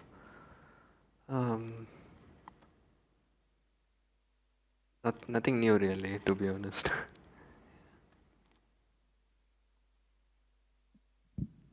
Hello, this is Supriya from Bangalore Chess Club. So this question is I don't think we're quite hearing you. Hello, this is Supriya from Bangalore Chess Club. So this question is for both the players. Did you anticipate before the start of WCC match that it will be a 5-5 draw by the end of the 10th round? Did you think you'd be tied right now? 10 games, 5-5. It's not a big surprise since we are very have not so much different in strengths. So 5-5 is also the game itself is some of the game are better for him and some of them are better or even winning for me. So it's a fair result so far. I mean, obviously, it's one of the possibilities that the match could be tied. It's not a huge surprise. Obviously, I was prepared for all kinds of scenarios. I was trailing, or I was leading, or all these kind of scenarios. And one of the things that I thought about was, what if it's a close match deep into the match? And yeah, it's one of the scenarios I expected. And also, it's very normal considering modern chess and how difficult it is to win games. What is your risk appetite right now as the round increases? Like whether you opt for draw or you go for attack and win? It depends on the position. We just try to make the best move in the position. If it means playing for a draw, or if it means playing for a win, it depends on the position. So, yeah. Good evening, gentlemen. I'm Nemo on behalf of the Singaporean Chess Federation. A short view back to the past. 30 years ago, Bobby Fischer told us in chess, so much depends on opening theory, and memorization is enormously powerful. It is really deadly, and that is why I don't like chess anymore.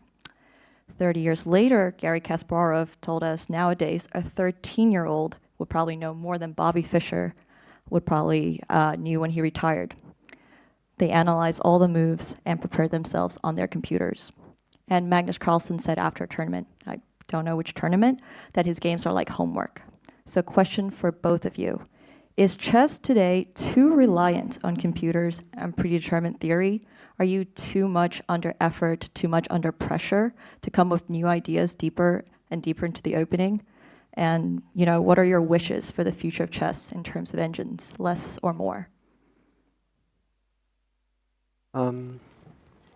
Yeah, I mean, lot of players have shared this opinion, which makes sense. But for me, like I see it as a positive thing because, like, I mean, before the computers or before, like how easily available all the resources are, there was few players who had some like better technology or better like they were able to have more seconds to help them and stuff like that. So it was not a level playing field, I think. And now because all these resources are easily available to all the players, chess is becoming more of a sport. Yeah, I mean everyone has the same resources, and you just have to find that little edge that will help you stand out. So I think this is the way it should be. So yeah. Course nowadays require a lot of open preparation. It's aim to get a game, not a theoretical draw. But the game was decided many times in the middle game or even in the end game, not just finished out of the opening. Still, the real strength matters when coming to after the opening. Also, even if you get nothing in the opening, if you can play like the engine, play with the most accurate way, you may also beat your opponent. Sometimes we over-evaluate the importance of the opening. Thank you. Engines are not taking over. Got it. Thanks.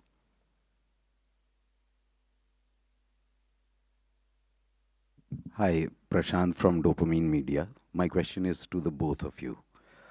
It seems that both of you are patiently waiting for your opponent to make a mistake and capitalize on that one chance. And your opponent making a mistake is not in your control. So when that wait turns endless, does it tempt you into considering newer ideas or riskier decisions, and thus increasing your chances of committing an error? So from here on, what would you prefer, to act or to react to what your opponent is doing? Actually, I don't think the wait for mistakes is so like it's so long. I mean, there are mistakes happening in every game, to be honest. So like as we saw in the last few games, most of the last few games, that one of the sides had the advantage. So I think we are both trying to outwit each other, and we both are making mistakes. We are both getting chances. So it's just about. I mean, obviously we have some strategy for this particular game or something like that, but mostly it's about just coming to the game, playing good moves, and in general it's hard in chess not to make mistakes. So yeah, mistakes, they happen how much you try not to make them. Yeah. Every game we are hoping for create chances ourselves, not hoping our mistakes the opponent made mistakes. Otherwise we'll play some tricks, some lines which are not objectively good, but we can trick my opponent. So I think that's the way we play.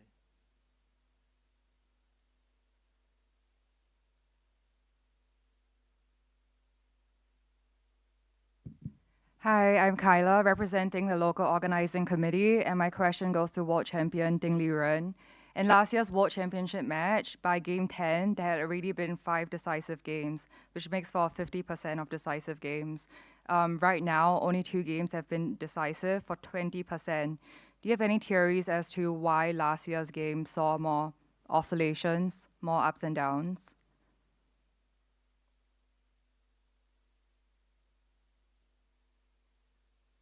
Yeah, last year, yes, there are many decisive games. Many wins with white pieces, and yes, with white pieces, the player plays extremely well and provokes mistakes from the opponents.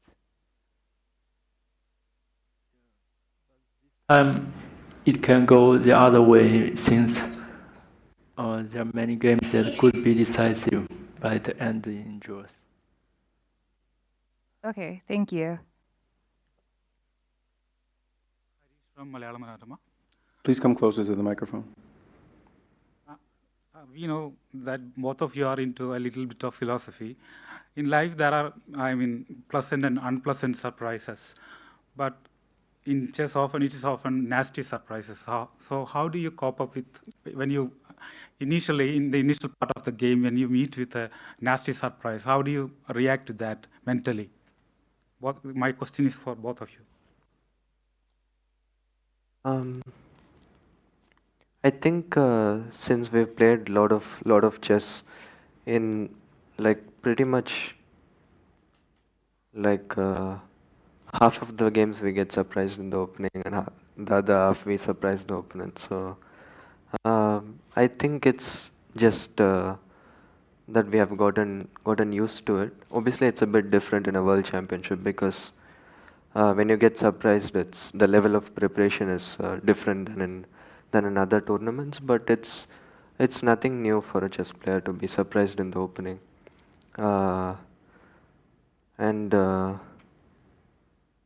yeah, I guess it's just that we learn to deal with it with the experience.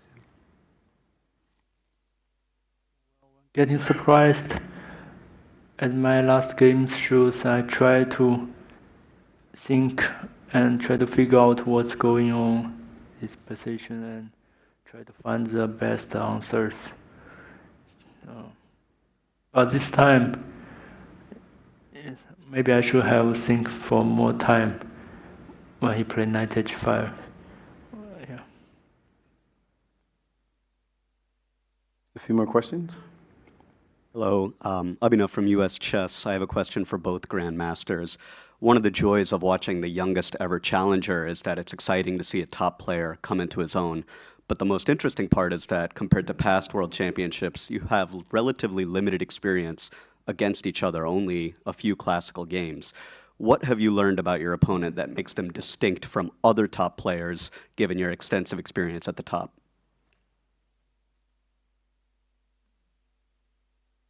My opponent is very young and can be said a newcomer to the top tournaments. So his rating progress is extremely quick in recent years. So, but in the past few encounters, I had very good results against him.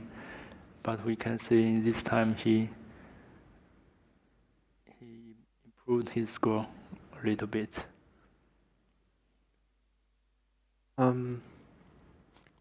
Yeah, I guess us not having played too many games before this match is because of my age. I mean, I got into the elite like just a couple of years back. So, but yeah, I mean the two classical games that we played, I was also a bit younger and weaker at that time. So now I think I've improved a bit. And what I learned about Ding from this match, that he's just a very strong player. Yeah. Thank you both. Hello, everyone. Anastasia Karlovich for Grand Chess Tour and St. Louis Chess Club social media. I have a question for both players, and I would just want to say that, of course, I was following the match with a great interest. Thank you for your play. And my question is, what are the biggest challenges you faced so far after 10 games, over the board and off the board?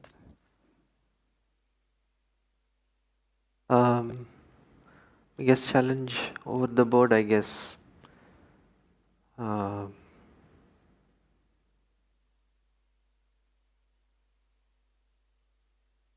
I guess the first game was a challenge in many ways. Like, obviously, I was dealing. I mean, it can also be said off the board, but like I was dealing with some new nerves and yeah, just.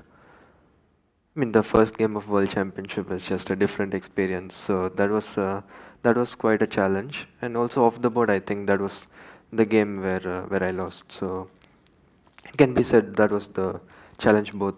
I mean, the biggest challenge both on and off the board. But I'm happy with how I handled it, and I think I found my rhythm after that. So yeah. Over the board, I think I have to deal with the time travel problem in many black, especially black games, which are not so usual in my games.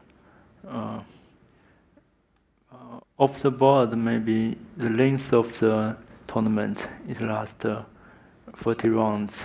It's the longest match tournament which I have ever played.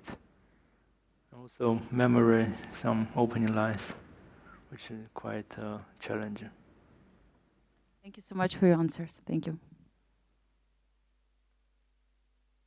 Hello, Maria for the chess streaming channel.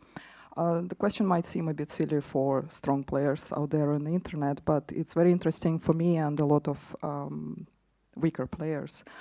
Nowadays, as many times already said, the preparation with computer is so important, and we all spend so much with ChessBase and learning the lines. But it's an interesting fact that actually, Gukesh, you said many times in the interviews that you are much more maybe a classic approach player. You prefer discussions and maybe working with the physical board. That you don't spend so much on playing chess on the internet and spending time with computers.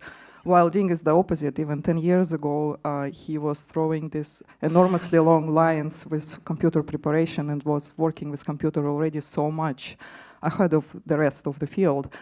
Could you please tell how much time during the match and coming into the match you spend working with computer and how much on the physical board? And do you play practice games against your seconds on the board, or do you prefer to work with computer? Thank you. Maybe Dean can start.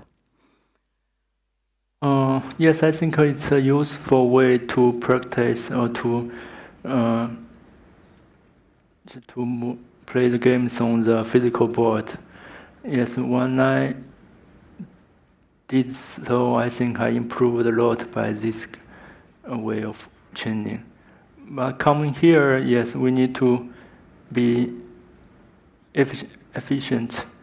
So most of the time I study and enter the lines on the computer. Or only after the game I review the games with seconds on the board. Yeah. Yeah, I mean, I do like playing training games with my team, and I like to train over the board when possible, but yeah, to cover most stuff you need to also spend. I mean, it's not easy to put back the position each time once you go through a line on the board. So most of the time I spend on computers, but whenever possible or whenever I feel like it, I do like to use the chessboard. If the players may indulge me, one last question. It often happens that you have people in your camp who are there calming you down, maybe making jokes and the like. Is it ever a situation for you that you have to calm other people down? Like, is anybody, you handle the pressure quite well. Is anybody in your camp freaking out a little bit and maybe a little nervous and you have to say, relax, everything is okay? I think they are more close to the truth of the position. They can have the engines with the help, so they are more certain of what's going on of the game. So yeah, they knew what's going on. So they have the answers.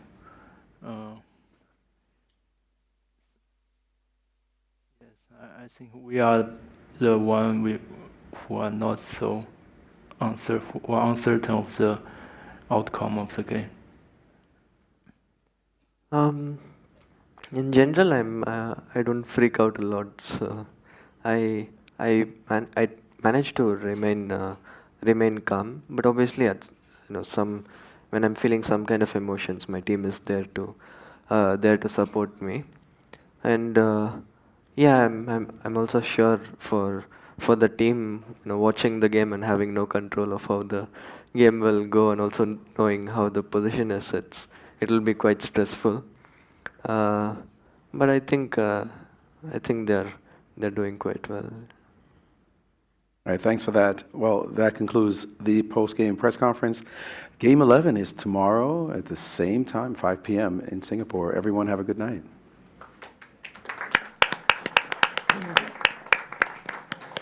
And as we come back, we have with us the one and only 5-time world champion, Vishy Anand. Vishy, thank you so much. It was a very long press conference that went on. Your thoughts on this game? Did it go the expected route? It was a possibility that it would go like this, and honestly, you expect 3-4 games in the match to slightly fizzle out. Hopefully tomorrow will be an interesting game. But honestly, if you're just playing bishop e2, the system in the QGD, it's not very effective. And I think the problem is because he played bishop e2 in the London, where it is, at least it's got half a point. When they switched here, it didn't make any sense anymore. Correct. Anyway, I hope tomorrow will be more interesting. Vishy, are you expecting something more ambitious with white from Gukesh? And we were discussing this on our broadcast, that what are the chances that we might get to see another French and maybe one e4 by Gukesh? They would, both teams would be looking at this scenario over and over again, double checking all the French lines, trying to anticipate any kind of surprise. Yeah, whatever they find, you can imagine that a couple of days' work has gone into it. But they'll have to try and find something to punch at. My hunch is probably d4 rather than the French, or if a French happens, the only thing left to try is the advance. I mean, the only serious attempt to trouble black is in the advance French. So it's that or some reti maybe, because it leads to more unusual setups and you can try to find some line just to play and make a game out of it, something that doesn't liquidate out. So we saw 2 results in the first 3 games because I think players had some nerves as well. And then now the players have kind of stabilized. Can we expect to see some nerves in the last 3-4 games as well? Maybe because of that, some results? In my opinion, when it's natural for a player to want some kind of stability and control. Usually it's a breakdown when that goes away and both players are dropped into the deep end of the pool, so to speak. And I hope that will happen, that somehow, but it's not that they've stabilized. Actually, games 5, 6, 7, 8 were very turbulent. Admittedly, we've been spoiled by those 4 games, and then now suddenly we're wondering how it's going to get exciting again. But I think it's still reasonable that they had 2 quite ones. Certainly, Gukesh's ninth game was very understandable. But I expect that there will be one serious try by both participants in the remaining games at least. Because, I mean, the time needed to develop some sort of punch, but at least one each is reasonable to hope for. Right. And Vishi, we had a very interesting statistic that was given by Rakesh here. He said that until now, 11 matches have been tied at a score of 5-5 after 10 games, 11 World Championship matches. This is the 12th one. And in all preceding 11 matches, the world champion has retained the crown. Does that statistic surprise you? I did not I mean, that statement doesn't immediately tell me anything. It seems like a coincidence, but it's possible there's some deeper significance. If that is the case, I don't know what it is, but but sometimes these unusual statistics later on turn out to have some kind of relevance. Maybe once the champions settles down and 11 games go, then they open up a bit more, maybe not. I don't know. For me, it doesn't tell me anything immediately. You had like 3 matches which had 5-5 score. I was just looking at it against Gary in 95. 5-5 was the score. Against Topalov in 2010, it was also 5-5. Against Gelfand, also it was 5-5. If you just go back into these 3 matches, were all 3 moments very different when it was here at 5-5 each? It's tempting to say so. In 95, clearly 5-5 was not very stable for me because I think game 10 affected me more than I realized. It needn't have, but that's another story. In Sofia, 5-5, I think to some degree I collapsed into 5-5.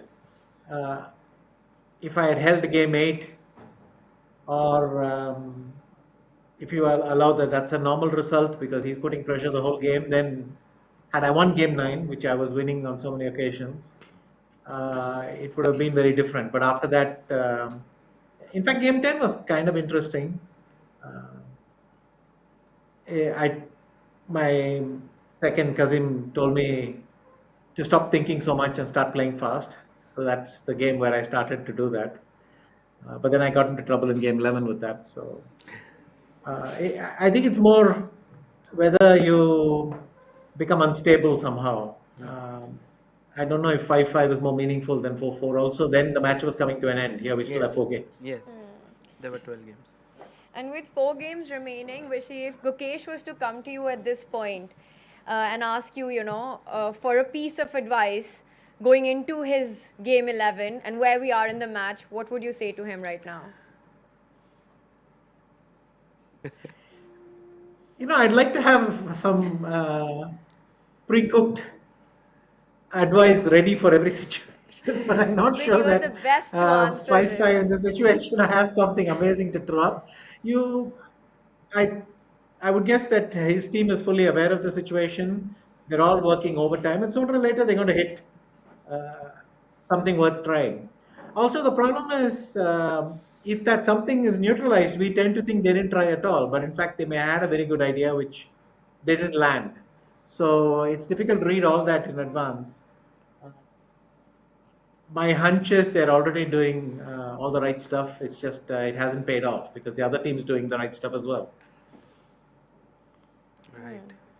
Vishy, I just wanted to ask a final question to you. Today we had Air Learn as our sponsor, which is known for learning different languages. And if there's one person who is known for learning languages for me, it's you. Because you know not only, of course, Tamil, English, but you know German fluently, you know Spanish fluently. You also started dabbling into, you know, Hindi, and you just love learning languages. So could you tell us, like, what is your way of learning a language?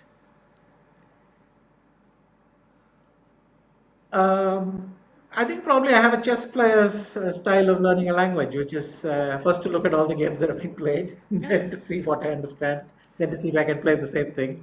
So I try to listen, get some sense of the sound they make, so that the words become slightly more familiar, then to figure out their meaning and so on.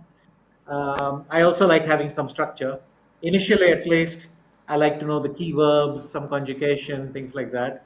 But then I don't like to study a lot. After that, I just like to improve slowly, because especially I think my experience with Spanish taught me that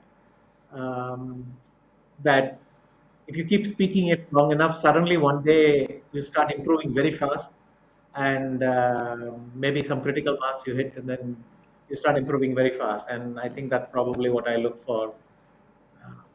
But you know what's the key thing? It's never to be embarrassed. You should be okay to be embarrassed, yeah? You should never feel embarrassed. Oh, you should never feel. Or Yeah. you should not care that you are Right, embarrassed. right. Got it. The worst thing you do is people who know the language quite well but are so afraid they'll make a mistake have a much more difficult time than somebody. I mean, we all know these people, right? They can't speak the language, but they're confident and they'll just go for it. And they are the ones who think. And what other good advice can I give for a language? If you don't know the words, at least sound about right. If people will believe you. That's something valuable. So it's much better to speak badly, but with the correct sound, the correct intonation, the correct emphasis, and so on, than to speak it perfectly but in a horrible accent. So try to mimic in that sense. Yeah, amazing insights there. Thank you, Vishy, for sharing them. Yeah, and just a final question. Vishy, is Akhil also following the World Championship match? Is he watching? Yes, he is. He checks in on some streams every day. I'm sure he has taught you guys on many occasions, and he's following the match.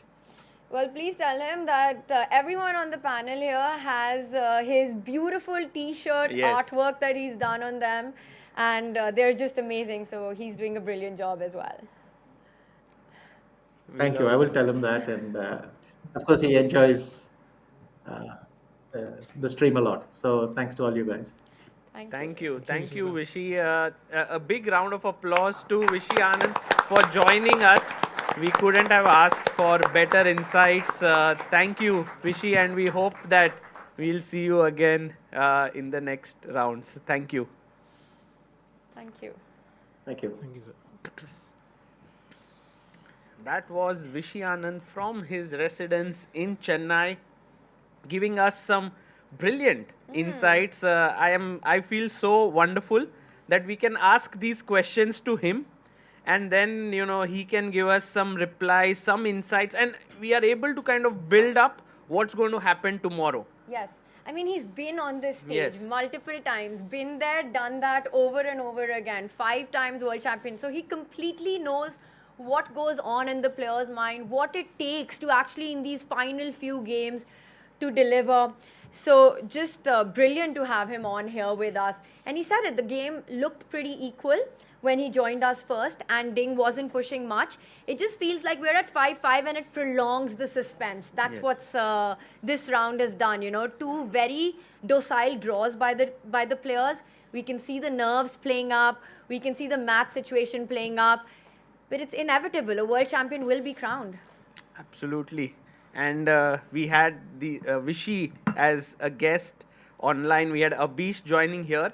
And also in this room, we have a very special guest here as well right now who's amidst us. Tanya, can you tell us a bit about him? Yes, I'm very happy that joining us today is someone I worked with for the Paris Olympics, and he's here in the crowd with us. He's a senior vice president of Viacom 18. He's a great producer. He's the one who's responsible for bringing many of India's historic sporting moments to our screens. So Mr. Siddharth Datta is here with us.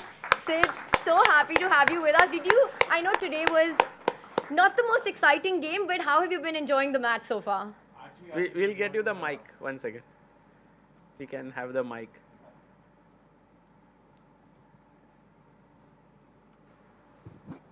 Thank you, Tanya. Actually, I've been enjoying this feed.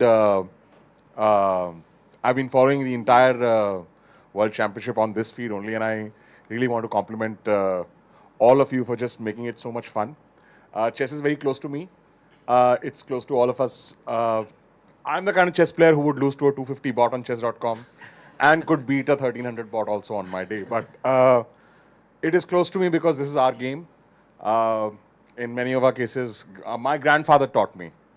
And every time I see chess, and this is a very exciting time for us, for the way India has done at the Olympics, at the Chess Olympiads. You mentioned Olympics, and you have your own medal of the Olympics, and I'm so glad for that. Gold medal. These are the efforts that are very heartening. You guys do a great job. You just make chess a lot of fun to watch and enjoy and follow, even for possibly 600 ELOs like me. And that is what why I'm here today, because I had a free day. I thought, why not just go and enjoy the thing from the habitat itself. And thank you for having me. And I really enjoy, Sagar, I really enjoy a lot of streaming that you do and the videos that you put on YouTube. And they kind of keep me close to chess. And I'm sure I'm just one of many who enjoy what you do and value what you do. Thank you so much. And Tanya, you've done a great job. You've done a great job for us at the Olympics, and this is your zone, and you're flourishing. I never knew you would rap so well and read rap so well, and yes, and you have very good comic timing as well, which is you've developed a range as a presenter, and I'm very happy to watch that as well. So well done to all of you. When are we going to see chess on Jio? Well, you do see chess on Jio. There is the Global Chess League is there on Jio, and many more to come hopefully. So I mean, this is something. I think chess is a democratic game. You can't really restrict it to one platform, and you don't want everything to be on one platform either. Also, I mean, streamers like you would rather have this much of control over chess to keep it democratic, right? If I'm not wrong, but yes, Jio does its bit to bring chess to the viewers as we do with all sports. But I'm not here in any official capacity. I'm here just to enjoy the game, and hopefully we could have sort of gone one up. We, as in Gukesh, could have gone one up today. But well, fingers crossed, and hopefully it won't reach the dreaded tiebreak. Thank you so much, Sid, and so happy to have you here with us. My pleasure. Absolutely my pleasure. Thank you. So it does go into game 11 tied. Final thoughts. Start with you, Sahil. 4 games to go. I think Ding is very, very happy. His camp is happy कि भाई जो चाहिए था 10 game निकल चुके हैं 4 और. So अब गुकेश के हाथ में है बॉल की. What does he want to do now? Correct. Tomorrow I think we'll have a packed house here. Because when Gukesh has white, everyone comes in like, aaj to we'll see some excitement. And it's true. I think whenever Gukesh has white, there are more chances of seeing exciting games. And if Gukesh manages to win tomorrow, then we'll see all the games exciting. Because then Ding is like, abhi to I have to win. So I'm just hoping for that one win. Tomorrow, if it happens, then 4 games we'll have like a ball. Yeah. I think if we have one victory, that could be a decisive World Championship victory at this stage. I mean, very big chances because it's so tough to bounce back. At the press conference, they had this question, right? What have the players learnt about each other spending the last many games? And I'm thinking how much we all have learnt about these 2 brilliant chess players, The reigning world champion coming in after a difficult year and the resilience that he's shown. The mindset that he's shown to defend really difficult positions. He spoke about himself, that how important this match is for him. The crown wears heavy, but he wants to do everything he can to defend it. And then we've seen Gukesh show his gutsy bravery in positions where he's looking for ways to fight it out, to prolong the game. Two very, very contrasting personalities, one taking risk, the other holding his own, saying, I perhaps am happy to take this to tie breaks. It's been a brilliant match so far, and I'm so excited about the final 4 games, Sagar. Yes, absolutely. So before calling this a day, I just want to thank every one of you who's been present here. Thank you all for turning out. You know, without you, we would never have been able to execute this plan of having a live audience. So thank you all for coming in. I also want to give a big shout out to the names here, chess.com, who's been a big supporter, big partner of us in this stream. Please do check out the link pinned message. You can get 1 month premium membership, and then, you know, also the signed chessboard every day, 5 of them. There's also Samai's logo here. Samai is someone who has envisioned this. He was the one who came up with this idea that we should do it here, and he was here at the start, and it's turned into something truly beautiful. I think we are all waiting for, just like that one win, we're also waiting for Samai to get well and come back here. You know, I think the 2 days that he was here were the 2 days that we got decisive games. Acha. I think there's a connection. Bhai, kal to aana hi hai fir usko. And of course, this beautiful venue that has been given to us by Balraj Bhai, the Habitat, it is becoming slowly the home of chess in Mumbai. And also Nodwin Gaming for this beautiful production that we have here. Thank you, Director Saab, for all that you are doing. And to Red Bull for supporting chess all throughout this stream, these few days that we had. And finally, our sponsor for today, AirLearn. I think all of us are going to learn a lot of languages thanks to them. I was also very impressed how Vishy taught one very nice tip which he gave. Like, don't feel embarrassed when you're learning languages. You know, you just should go and speak. And I've seen him do that many times when he's learning actually Hindi. He's learning a lot. He just goes and speaks. And you know, I think that applies to chess also in such a big way that sometimes you're not sure about maybe your preparation, maybe the move you're about to play. But if you play it confidently, that's sometimes half the battle won. Go on chess.com and play, guys. 1 month free membership. See you all and see you tomorrow. Bye-bye.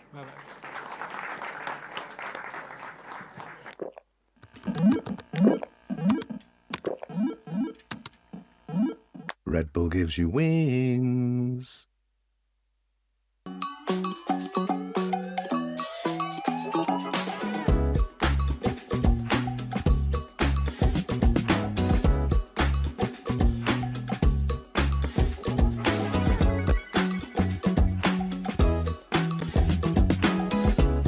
Hola. Download the AirLearn app now. This is the Google Pixel 9 with Gemini. And this is Dan, suggesting some places to meet up and watch the game tonight. But you know what's better than a list of places? Knowing how close those places are. Which is why you're just gonna ask Gemini to put these places on a map. Whoa, how's that for teamwork? Why can't you cool? Hey, just let me cool. Hey. This December, the world's top chess minds clash in the heart of New York City at the FIDE World Rapid and Blitz Championship. Witness world #1 Magnus Carlsen and other stars from across the globe. Rapid and Blitz, chess in its most thrilling form, unpredictable and unforgettable. Fast moves, tactics and blunders, and moments that will keep you on the edge of your seat. Witness the pinnacle of chess excitement. Get your tickets now at worldrapidandblitz.fide.com. Are you struggling to get better at chess? A chess.com premium membership is here to help. Train with unlimited tactics to become a strong chess player. With puzzles of all levels, you'll beat all your friends.